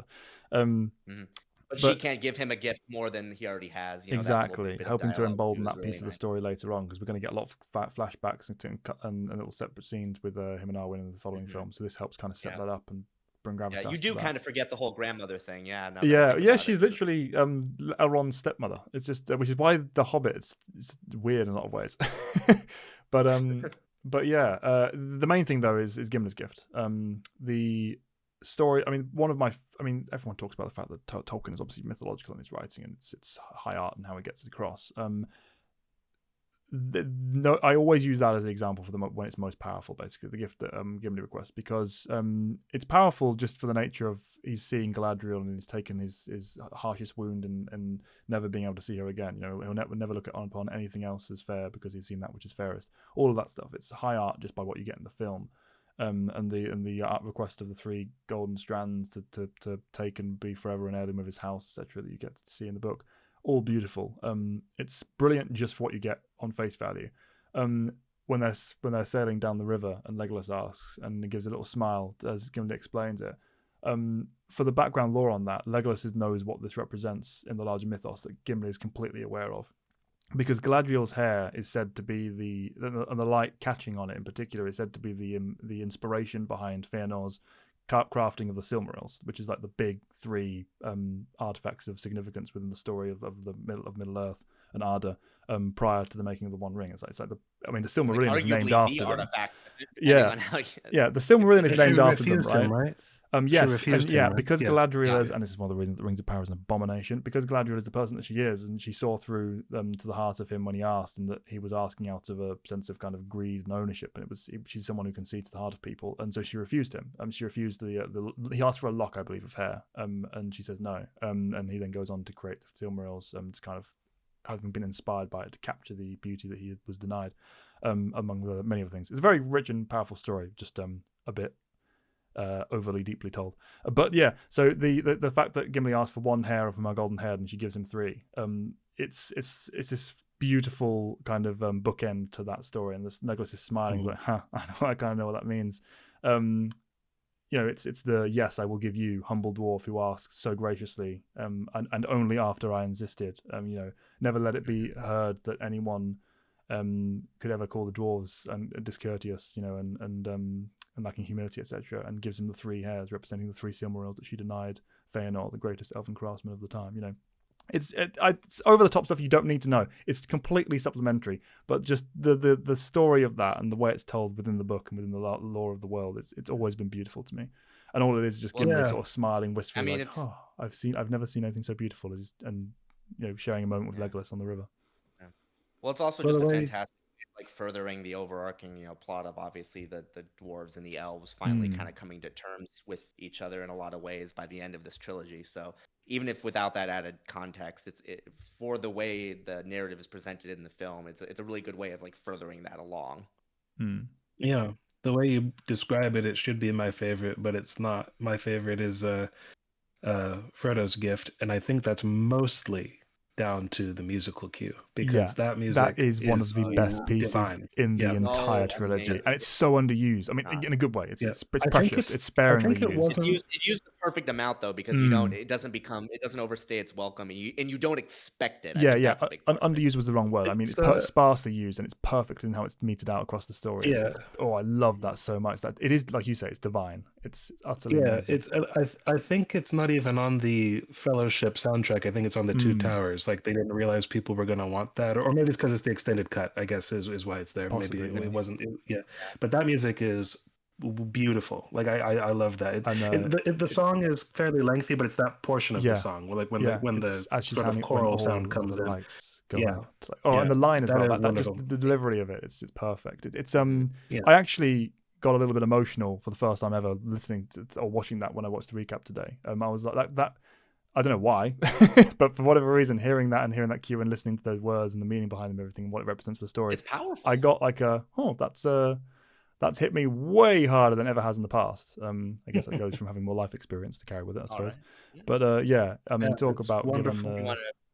given a life. And then Sam got his rope, the Yeah. best gift of all. Which is better in the books, to be fair. That's one tiny criticism of the adaptation. In the book, he's been talking about this. Like, why didn't I pack any sodding rope all book? And he's like, oh, thank you. I was just thinking about this. And they say, oh, you should have told us. We could have told you how to make it, etc.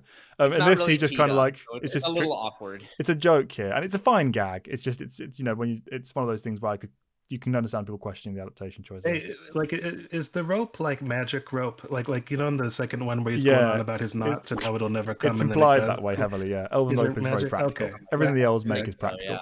Because I always remembered the bit where in the book they specify that when he ties up Gollum, it shouldn't hurt, but it does. And like Sam wasn't mean with he didn't tie it too tight. It's just it burns him because it's elven. But either that or just Gollum's like that crazy that he's like thinks it hurts and it doesn't. Whatever the case. No, it is the goodness of the Either- rope. I think Also, rebelling against his spirit basically is the implication. But yeah, that makes more sense. Yeah. But yeah, all the But, gifts are wonderful. I mean, obviously the others are a bit more mundane. They're just knives and a bow, etc. But it's a beautiful scene, and just the language as they're floating down the river. The cinematic choice talked about in behind the scenes, but the fact that with the hairs, practically speaking, I mean, John Rhys Davies highlights this. You can't have a scene in film where she plucks the hair out and hands it over, and he's like awkwardly takes it with his big gloves on. You can't do that. So it's just simple, elegant, beautiful fix to have it just be just cut away from that and drift back into a telling between him and Legolas, because all of the power is in the telling. It's him sort of wistfully sort of seeing there. I was like, she gave me 3. I just chef's kiss on that. Yeah. And the location too, like when they're going to like the Pillars of the Kings down the rivers, amazing. Yeah, it's gorgeous. Yeah, wonderful. That's like my favorite imagery that isn't to do with like the characters themselves, in this. Really I've got some drone footage somewhere around of that river as well. We did go there for the where they sail down the Anduin. It's a beautiful place. Yeah, the fact that Aragorn also points out that those are his kin, and the fact that he still feels the gravity of like their presence and all that. Yeah. If nice, you go back like 70 generations. I mean, come on. Very loosely related here. Yeah. Well, I mean, he's related to Elrond too, isn't he? I mean, like if you want to go like that, Is he? Is he not? Don't know. His children will be, obviously, I don't know if he is. No, I think he is. Because he is. Yeah, you're right. Because Elrond, that's like it makes sense. Correct. Because that's why he has the yeah. connection to Rivendell. But it's a few back, I think. Again, I'm not a Tolkien scholar by any means. I always remember like bumping into a little bit of incest. I see. I guess technically, yeah. Because Arwen's daughter, all royal lineages. Arwen's daughter. Yeah. What is always really funny is that Arwen's like 1,000 years old or something at this point, at least. Like she's many years old, right? and like Aragorn least, turns up as like a 20-year-old and just like, I'm gonna be in love with him. It's always a bit of like an odd one, but you know, you let these things go. I mean, Galadriel's literally millions of years old potentially. But it was real because it was real. Okay, like that excuses such things. God, as you do. Oh, we'll get to the Hobbit. We'll get there. But yeah, no, they Are we get the next get there? big. Do we need to talk about those? I don't know. If we need to talk about those. I don't know. I mean, I think it'd be an interesting. It's the only time I'm ever going to willing... watch him again is for discussion, I guess. Okay. But yeah. I mean, I think, you know, and there are a few things, good things you can say. Yeah, that is also true. There's a lot to defend those films. It's understandable why people react the way they do about them, but it is not all crap. It's crap relative to Lord of the Rings, and it's got major problems in a vacuum. But the thing that bugs me the about riddles that in the is dark sequence in the films is I still say is really solid. Oh, incredible! That's good. Incredible. Yeah. Sure. There's great things about that. Again, we'll get to it when we get to it. But this is kind of leads us into the climax we were talking about. Just before we get to the final climax, sorry, Evan, I just want to mention the beat you mentioned before. Between Aragorn and Boromir happens here, where he shares that last moment where he's like trying to convince him about the realms of men, and the people. That's actually kind of what I was getting to. I've already talked about so no, it's fine. Like the interaction. I mean, so much of it too just comes down to Sean Bean's performance and how it sort of leads into the frustrations building until you get the confrontation with Frodo later on, and I mean, again, I can't praise it enough. And Viggo, even Viggo's own performance as he's kind of, going, working off him, because you can tell there is conflict within him as well. It's not just a one-sided scolding from Boromir to Aragorn. So I like the fact that the conflict it's real and you believe it, and the fact that little things like Frodo being awake as he's hearing this, him kind of coming to his own conclusions, and you kind of imagine he's thinking to himself is this because of me? Is this because of the ring? Is this because of did this always exist? You can imagine just 1,000 different things going through his head just from the shot alone of him just resting with his eyes open. And you hear the argument in the background. It's very well teed up, and again, I can't praise it enough. And this is all set up to the payoff of Boromir's redemption scene as well, because and this is one of probably the biggest crimes of omission by the theatrical release, because this is not in the theatrical version, and it should have been, because everything else falls so much flatter without it. Boromir in general had a lot of stuff taken out, to be honest, even going into the next film, But yeah, even Aragorn is biting back here when he's saying, "I would not take I would not take the ring within 100 leagues of your city." You see a bit of frustration when he finally has enough of Boromir's shit, and bites back with that. And the your city is very important. It's very important for what comes later. And it's one of the things that helps sell their kind of his farewell to Boromir so powerfully in the redemption moment. But yeah, and also obviously they acknowledge Gollum as well to make sure we got that track still coming, because he's not just falling off by the wayside. Everybody's just slightly concerned about this weirdo. Just lingering around, because he's no real physical threat to the members of the Fellowship. Yeah, but Boromir could definitely do something about it if he wanted to. Yeah, what's with that thing over there? What's going on? And Aragorn's don't worry about it. Even in the books, there's this whole thing about Aragorn, capturing Gollum later on. Yes. Well, we're going to get there in the films now. The hunt for Gollum. Aren't we all excited about that story? That definitely needed to be told. I thought are they actually doing that? They are. The hunt for Gollum is actually going to be a film that comes out. I thought that fell through already. No, it wasn't a rumor. They said they were going to do it, but I thought it ran into some trouble already. But that could be back on. I don't know. Yeah, I think but it's a horrific, the most horrific example of what I'm talking about, where we're just mining stuff for this is not a story. It was a literal footnote. I remember when it was announced, slight departure, this will be short. My dad, who doesn't really know all things Tolkien, I'm the Tolkien expert, and I'm so not a Tolkien expert, but I know more about it than he does. He just likes the movies, and he read The Hobbit in school as a kid, like a lot of people do. But he was like, "What is this? The hunt for Gollum? Are they just making shit up?" I said, "No, I put this movie in, on Blu-ray, and I went to the part where Ian McKellen said, 'I searched everywhere for the creature Gollum.'" I was like, "That's it." that was it. And to be fair, there is more in the books, but it's only a paragraph version of that, basically. Yes, it comes around to that. By the time he found him, he didn't have anything useful, or more damage had been done than if he would have found him at a certain point. And then he left him in the care of the elves, which comes out during the Council of Elrond scene. Sorry, Legolas is there. It's hat in hand. Sorry, Gandalf. Sorry.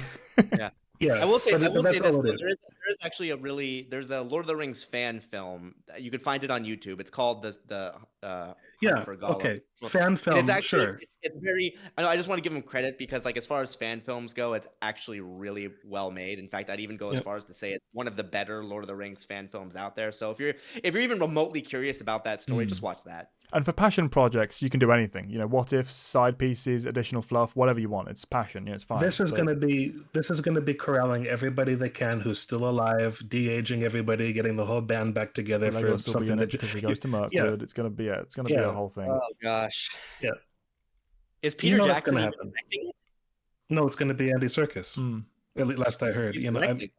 So Yes, the silver lining of this is we should get at least some good scene work and stuff about it. You know, He was the second unit director on the Hobbit films, actually, too. he's a talented man. I love Andy Serkis, but I mean, it doesn't mean that this is going to be. Wait, good, you're saying you he know? directed one of the Venom movies? I've never seen the Venom movies, so Yeah, he did. didn't I didn't know he I mean, directed it, to be honest. well, never seen the Venom movies. So. This is not to his credit. I'm saying he gets caught up Oh. in studio messes. I mean, he took a job. I don't blame him for the movie. It's just like his name being attached doesn't mean it's going to be a great movie. No, that's sure. all I'm saying. Okay. We should get some hopefully some good scene work and character work out of it, but we'll just have to go into it expecting it to be nothing to do with the main stuff. It's there'll be a scene where Gollum tries stealing a sheep, and you'll hear Gimli going, "That creature has absconded with my dinner," or something like that. And just stuff that characters who should never be together will come together. And that's what it's going to be. You know, Arwen will show up. You know, Liv Tyler will show up and skulk like Gollum will be skulking around. She'll be helping the out. elves She'll be helping Aragorn for a bit because when Gandalf separates, they'll put them two together to give more material. And also because Ian McKellen's too old. Ian McKellen's too old to be tromping through the woods at this. You know, so they'll lean on that be excuse that he wasn't always there. So it'll be other people. Yeah. Oh damn, I didn't thought about that. Anyway, I'm hoping we get some decent stuff out of that. Just to not care about what connected to all the rings, but just in a vacuum, we might get some quality. It's going to be all horrible. we can hope for. But the overall product is not necessary. Anyway, that's the story for another time. Yeah, but who knows? I mean, they did just release. Didn't they just do like an animated movie about like the history of Rohirrim or something? I don't know. War for Rohirrim. Is that what it's called? Yeah, War for the Rohirrim, or War of the Rohirrim rather. I thought you had seen it. I have seen it. I saw it in the film in cinema okay. because I thought maybe this has something to it. Nope, it doesn't. Don't watch it. It wasn't good. Nope. Well, maybe we'll talk about it at some point if you guys ever fancy it. But yeah, no, it's not good. No, you said it was really bad, and I didn't care enough, so I just skipped it. I said we don't need to talk about it. It's not worthwhile. But anyway, if anyone loved that film, sorry. Maybe I'll cover it at some point. But anyway, we're getting off topic. Breaking of the Fellowship. Yeah, do we want to get back to the climax at this point? So Breaking the Fellowship. First of all, the soundtrack. Some of the best piece of music that's ever been made. I will listen to that on repeat for the rest of my life and be quite happy doing so. Beautiful, full range of spectrum of the storytelling of the film, and just some of the best pieces of music in the whole thing. But yeah, so you want to lead us into that, Evan? Yeah, like I said, I already talked about the encounter between Frodo and Boromir, and I've already talked about that a lot, so I don't really have much to add to it aside from the fact that both actors do a fantastic job selling the emotion of the scene.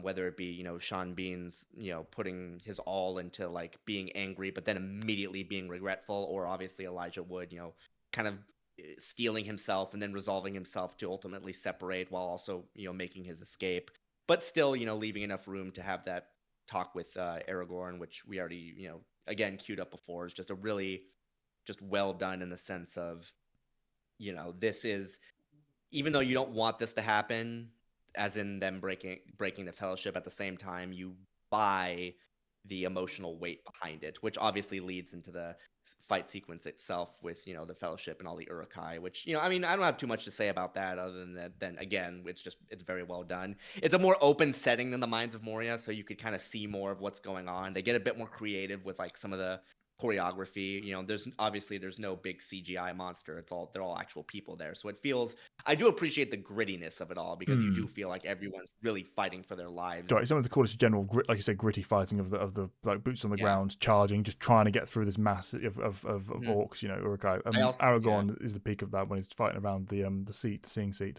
Very cool. Even then, like when he's fighting that one Uruk-hai one-on-one, it does a good job of teeing up how much stronger he is than just the basic orcs, because you see him dealing with the orcs, not easily of course, because nothing about this is easy, but he's able to defeat them pretty handily, whereas the Uruk-hai is like, he's a real challenge, and he only really wins that by a narrow margin, which is a really good way of selling that thread as well, which is again Mhm. just it's storytelling with it's again we keep saying storytelling without making it in your face. So little stuff like that, and again just the choreography, the makeup, the The costume, the knife fact that deflection that everyone talks about. That's really oh cool. yeah. That's the It's coolest so bit. fucking cool. Completely unintentional. There's only one. There is one slight. Again, not even really a complaint, just something worth pointing out. This actually kind of made me laugh a little bit because that scene where you see Merry and Pippin chucking rocks at the orcs and like they hit them in the head and they fall over. You can really tell that whoever were playing those orcs were kind of hamming it up a little bit as they're falling down. Yeah, well, they never miss. They just get a headshot every time. That those guys are lethal with their little rocks. It's not a complaint. It's actually just something that made me chuckle a little bit because like you can really you can tell like in their head like, okay, how do I really sell the fact that this is knocking me over? It's like, again, not a flaw in the slightest. I'm not complaining at all. It's just a little bit silly in hindsight. The whole ebb and flow of the sequence from start to finish, I've always loved. I mean, this is something that you as a kid, you'd be running through the forest, kind of envisioning and imagining this. With how, I mean, that one shot in particular where the horn is blasted, which comes, by the way, after one of the most awesome little Aragorn Legolas moments. Legolas is taking like 8 orcs in the same time it takes Aragorn just to hold off one. It was just funny. But then you hear the horn, and then that seamless cut from Aragorn charging past to Boromir, and in a time pre-drones, pre-anything really of that kind of caliber, they had the wire going across so the camera could shoot that whole lingering long shot as we follow through the forest to give us a sense of space and distance and how many orcs that are going to have to be fought through to get to Boromir, homing in straight on the Boromir fight itself. And it's I don't think I've seen a shot like that in film or TV, frankly, in that kind of battle since. It's such an amazingly impressive shot. It really does stick out, and you can only I don't have anything to say. It's all great. I know. Sorry, it is all brilliant. There's nothing to say. I mean, like it's wonderful. I love it. I don't cry at these movies really. A lot of people do, and I don't, and I understand why. Especially, I don't know exactly even what scene it was, but I remember in Return of the King, like it felt like everybody was crying. Like, and I'm just like, the Grey Haven scene. Do you reckon? That's one that I've been with. I guess so. Maybe so. Yeah, and I've just never been like a crier at these movies. But even though I don't cry, I love Boromir's whole sacrifice. It's hard to watch. It's great stuff. I was saying before during one of our breaks, I think it's probably the single greatest example of a flashpan redemption, like in terms of like, and that's a terrible description for it, but from moment of fall to utter complete redemption, it's the shortest and most best executed in that time space I've ever seen, I think. Because I fully redeem Boromir. I have no issue with Boromir by the end of this film. When he falls, and the fact that he clearly, when he hits his head on the ground, the leaves kind of brush away, like you mentioned before, Evan. He's jolted out of his ring-induced kind of peak. You can tell it's instantaneous remorse. Like, what have I done? Oh God! And he's like shouting, "Frodo, I'm sorry!" through the haze. Cutting to this, like he's just fully. You see in the film, it's never stated, it's never made a big deal out of it, but you can see from the performance in Boromir's eyes, he's looking at those hobbits and he's seeing his failure with Frodo, and he's saying, "No, I'm going to make this up. I'm going to make this right." He's not going down. He's going to fight out to the tooth and nail and to the last for this for these guys. And he does. And it's so good. And it's really it's great, and I also think that Viggo Mortensen's performance throughout this portion is the best it ever was. Like the way he reacts to all of it, their kind of goodbye scene, or kind of like where we're brothers kind of scene. I mean, it's really really great stuff. It's funny because even though he's in love with Arwen, and even though he goes on to become king and do all this main character stuff, I think that this is the peak of interest I have for him here. Like he's perfect. His performance, like the kind of look in his eyes, he really sells it. It's everybody's kind of trying to run away from, like, or he and Frodo are both trying to kind of run away from their destinies, really. Like Frodo doesn't want to be the ring bearer, and he doesn't want the throne or any of it, but like you're being, the kind of parting of the fellowship is them being forced onto the only other path they have. It's really really great stuff. It's why it makes the fact that Boromir's charging him with that promise kind of he's thing, living for Boromir in a way. Like he takes the braces, but the moment that really sells it is the fact we had I will not leave them with 100 leagues of your city, but it's this line that the kind of the beat that gives Boromir true peace when he reaches for the sword is like, "Nor our people fail." Like the line delivery on that, and Boromir's kind of recognition, our people. And he like reaches for a sword and then dedicates himself, like, "My captain, my king." It's so It's really well powerful. done. And then It's really, really Yeah. powerful. and leading into like him being put on the boat and stuff at the end there. I mean, it's handled with the sort of gravity and the sort of dignity and the sort of just everything that it deserves. Like every single second of this, it earns that sort of, you get the sense, like, even though obviously these are tragic events that are happening, you definitely feel like, okay, this solidifies where things are going to go from here. And I would say, even though I agree, like, yeah, the ending could have been, a bit better than it is, like, tonally speaking. Definitely. Huh? Yeah, I don't complain about the ending myself. I just it doesn't reach the heights No, that no, the others I'm not do saying, for me. no, Yeah, I'm not saying you're complaining. It's like, well, I yeah, agree with that. Like, but yeah, the highlight is definitely, Boromir's passing for me. And I'm not yeah. saying it's bad, Matt. I was just saying that I Okay. actually. Oh, just because Yeah. it was the only thing that we brought up earlier was when I said Oh, that no, no, no. I I'm don't not. like it as much. Yeah, I just Oh, making no, sure. no. That's all. Yeah, Yeah. yeah, no, it's not like Hot that at all. take: Matt thinks the end of Fellowship of the Ring is bad. No, Yeah, no, that's no, no, what no, you no. think. Yeah, despite everything we said, there's no help for them. Yeah. But and the result, basically, yeah, the fellowship, breaks apart. Frodo takes a boat. Sam goes after him, and he promises, to keep with I him. made a promise, Um, Mr. Frodo. A promise. yeah, Don't you leave him somewhere, again, very Kelsey. powerful stuff. I It's mean, brilliant. just I can't. And then the fellowship, after they repel the orcs and the Uruk-hai, they resolve, the three of them, to go rescue, Merry and Pippin. And yeah, Let's hunt essentially some we orc. Dun, pretty much dun, they dun, go dun, they dun. go into the forest, and then we see a final shot Oh, of they go into the Frodo forest. and That's not the description you need. They run like heroes after their friends and companions. I True. love that. That moment was like, even And as a child, I was like, "This is awesome." I just want to go and grab a sword and run in the forest after that. Let's hunt some orc, and then just the music did you? swelling as they charge off. It's um, so good. but and then we cut to, obviously, the final shot of the film, which is Frodo and Sam on a hill, and we see, Yeah.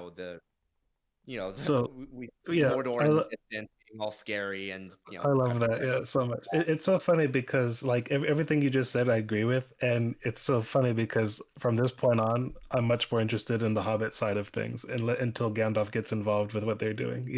I just I don't care so much about like when they go for like the ghosts and and all that stuff, Yeah, and that's the thing I even don't for some like the reason, most by far. yeah, it's just We'll get to that.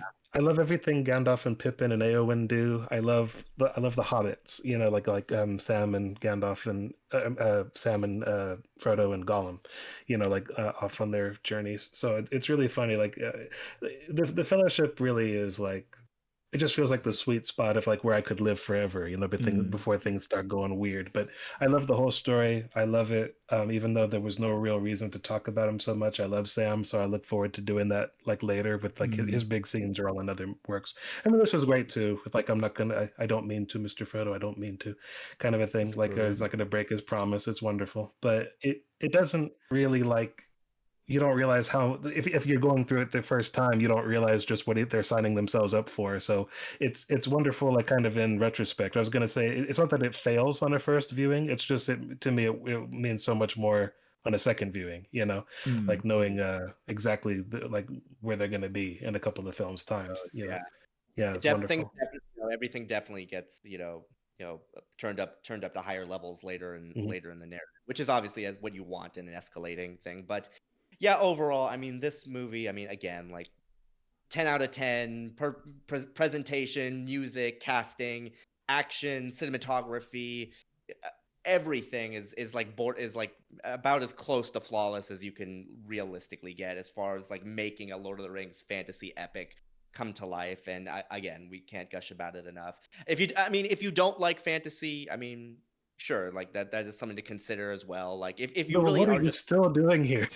yeah, Like, I was about to say, like, again, it's like, yeah, how long have we been I talking don't know about if it? anything I don't know if anything Yeah. we've said will necessarily like change that, but that is something to consider. But if you have even a passing interest in fantasy, or just cinema in general, like large cinema, I mean, and just, how everything had to come together in just such a right way to make this epic the way that it is, definitely check this movie out, because you are, definitely in for something special, because it is. we're leaning into a wrap up here, but just quickly before we do, I just want to point out as well, the film ending is far superior to the book ending, as far as I'm concerned. Because Boromir's action sequence, the whole fight, granted, action doesn't work as well in book anyway, but the whole thing just happens off page. We come back to Boromir, we don't see him defending Merry and Pippin, we don't see him getting his redemption in the same way. We just get smash cut to him. He's passed away, or is passing rather. And also on top of that, book 2 opens with the fact that, which is still part of the same sequence if it was in the film, with the three Legolas, Aragorn, and Gimli literally singing an entirely too long song to Boromir while Merry and Pippin are being carried off. So this film does a lot to kind of round off the finale. Yeah, that's why I think it's a better like they did the best they could. They did a better job than what Tolkien teed them up for with the way he wrote it. Like I think that they chose all the right choices. But I was going to say about the Boromir thing. I remember years ago, Lindsay Ellis, a video essayist on YouTube, she had pointed out that she didn't get the impression that Tolkien was terribly interested in Boromir, and I've always agreed with that. I agree. I think it's an idea. Yeah. I think he's the one who suffers most from the larger problem just fact that Tolkien wasn't interested in writing a character piece for each of the characters involved. It was, again, that more mythological, high storytelling, grand epic sort of space. He wasn't looking to get down and dirty with them boots to the ground kind of approach for each of the characters. It wasn't his intention. And Boromir, as a character who kind of lives and breathes in that space, as shown in the film, was the one who was most impacted by it. He's a lot more, and also people need to remember as well the world that Tolkien was growing up in at the time. I mean, he lived through the World War One, World War Two. He was in the trenches himself, fighting on the Somme. He was facing the rapid industrialization of the nation he loved and the nature he loved. This is not a person who was particularly interested in diving into the nitty gritty of evil, and rather than the rising, I don't know, inspiration of good versus evil. He wasn't looking to dwell in more interesting grey areas when he's lived through much worse and the worst extremes of it in his life. I think that's one of the reasons we have those in stories so prevalently now, because Tolkien obviously went on to inspire fantasy to such a degree that most of fantasy fiction in these days, in the last 50 years, 100 years even, have been inspired by him. So in the last 20, 30, a lot of people have been kind of spinning away from that. People who grew up with those stories are like kind of sick of it and now moving into more of a more grey space, more nuanced, more character-driven stories. With the storm on the horizon we've got in real life at the moment, I suspect in the next 50 years we'll be transitioning back into a more, let's go back to mythology and the Superman approach, the Tolkien approach, all that kind of stuff. I think there's going to be a need for that soon.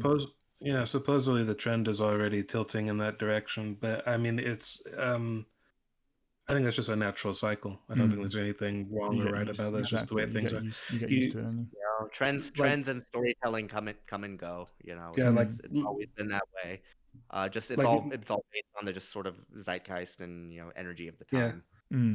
There is like a sort of cultural kind of propaganda that is kind of like I mean, these movies came out, like I mentioned earlier, like they were working on them before 9/11 happened, and then they were being released like after that, and that was just a time of very of confusion and like the sense of wanting revenge, or like as a country or as a perceived sort of the West, versus this other over here, that was threatening us. And there is a kind of a lot of people have pointed to like the fact that superheroes became popular after this, particularly Iron Man, and what that story is about as being a reaction to that, and sort of being whipped up into a cultural fervor that now the peoples of our nations have totally, like, they hang their heads in shame and confusion at what we were doing in the Middle East over the reasons we were given. It's not as though like every one of these stories is knowingly portrayed or concocted as some kind of reaction to something. It's more the ways that people, I mean, the fact that there was debate about the meaning of the title of Two Towers is kind of telling. I mean, it has absolutely nothing to do with it. Like so provably. Yeah, but like, so people bring their baggage, then then there are the fact that people in places of power do use symbols and stories and narratives to advance a cause that they want to enact in real life. And then there's just the fact that as creatures, as these human things, which we are, we seem to require stories, and so we tell them, like, for one, I think Yeah, one of the things we haven't mentioned that ties into everything you just said there is that Tolkien was very specifically not writing allegory with these stories. He did not want to do that. He was trying to write He's a made that timeless very piece, clear. and he succeeded. It's on page 1 of like of certain editions, or like you can't get into the actual story without reading, hey, I wasn't saying that this was an allegory for World War II, like or whichever one they were trying to draw comparisons to any of it. I mean, it does if make you it write timeless, though. We can talk about all these things and how they connect to the era. As a result, this feels like that. It's overall. The whole struggle of the men in the West at the moment feels very timely in a way it hasn't in the last 15 years, the same way as growing up. Well, it helps to have people who know what they're doing, which we don't have at the moment. So we'll get there soon. And we didn't have then, as it turns out. In retrospect, at least in my country, we certainly didn't. But anyway, yeah, that's a weird note to end on. Very weird note. Sorry about that. I've already said my wrap up. So you guys can go for it. I mean, again, like I said, every level, whether you're a fantasy fan or just a fan of major cinema. I mean, if you haven't watch this, do yourself a favor and definitely check it out, because it is definitely an experience that you can enjoy on almost every level of filmmaking and storytelling. If he's describing someone still listening at this point, seriously, get yourself checked out. What have you been doing here? Like, at least, you know what I mean? But anyway, like, these movies are wonderful. I do think they tend to get better and better. Just they're like, I don't get tired of them. And even just little things like Peter Jackson walking around with his random carrot in the rain is funny to me. Like it's got like this odd charm of just like, oh yeah, of course. I don't want that out of there. I love that little bit there. It's like this weird little oddment, that belongs to this story. The movies are like friends, you don't want them to go away. They're wonderful. You don't need them every day, but it's great to see them. I love them. But they become a weird, like a Christmas thing on television. They always air them on Christmas. Yeah, and I don't think that they're Christmas movies at all. But not at all. I mean, they released around that time, so that kind of makes sense, I suppose. There, but yeah, they're definitely the kind of thing that you can watch every single year and they never get old. I mean, they're perfect. That's true. They're not perfect. They've got very minor flaws, but they're perfect in the sense that as anything can be, like Evan said, you can't. To me, there's no meaningful critique of these that isn't just a little bit of a nitpick or a shaping thing here and there, or a personal preference, obviously. I will love these films to the day I die, and considering I watched these when I was first about 6 or 7, I mean, I always will. So yeah, always have rather. This has not been our hot take on Lord of the Rings. This has been us just saying what everyone always says about the films. But this has been the Fanalysis of Lord of the Rings, The Fellowship of the Ring. I hope you guys have enjoyed. We'll be back with Two Towers and Return of the King very shortly. Yeah, I'm Callan, and I still don't have an outro. Arwen's ugly and Gandalf sucks and Ian McKellen should have been fired. Like, here's all these hot takes because they're absurd. Anyway, thanks so much for watching. It's been fun. Talk to you guys later. I'll get him in there. Evan Nova 95. We hope you guys enjoy. We'll see you guys later. Goodbye.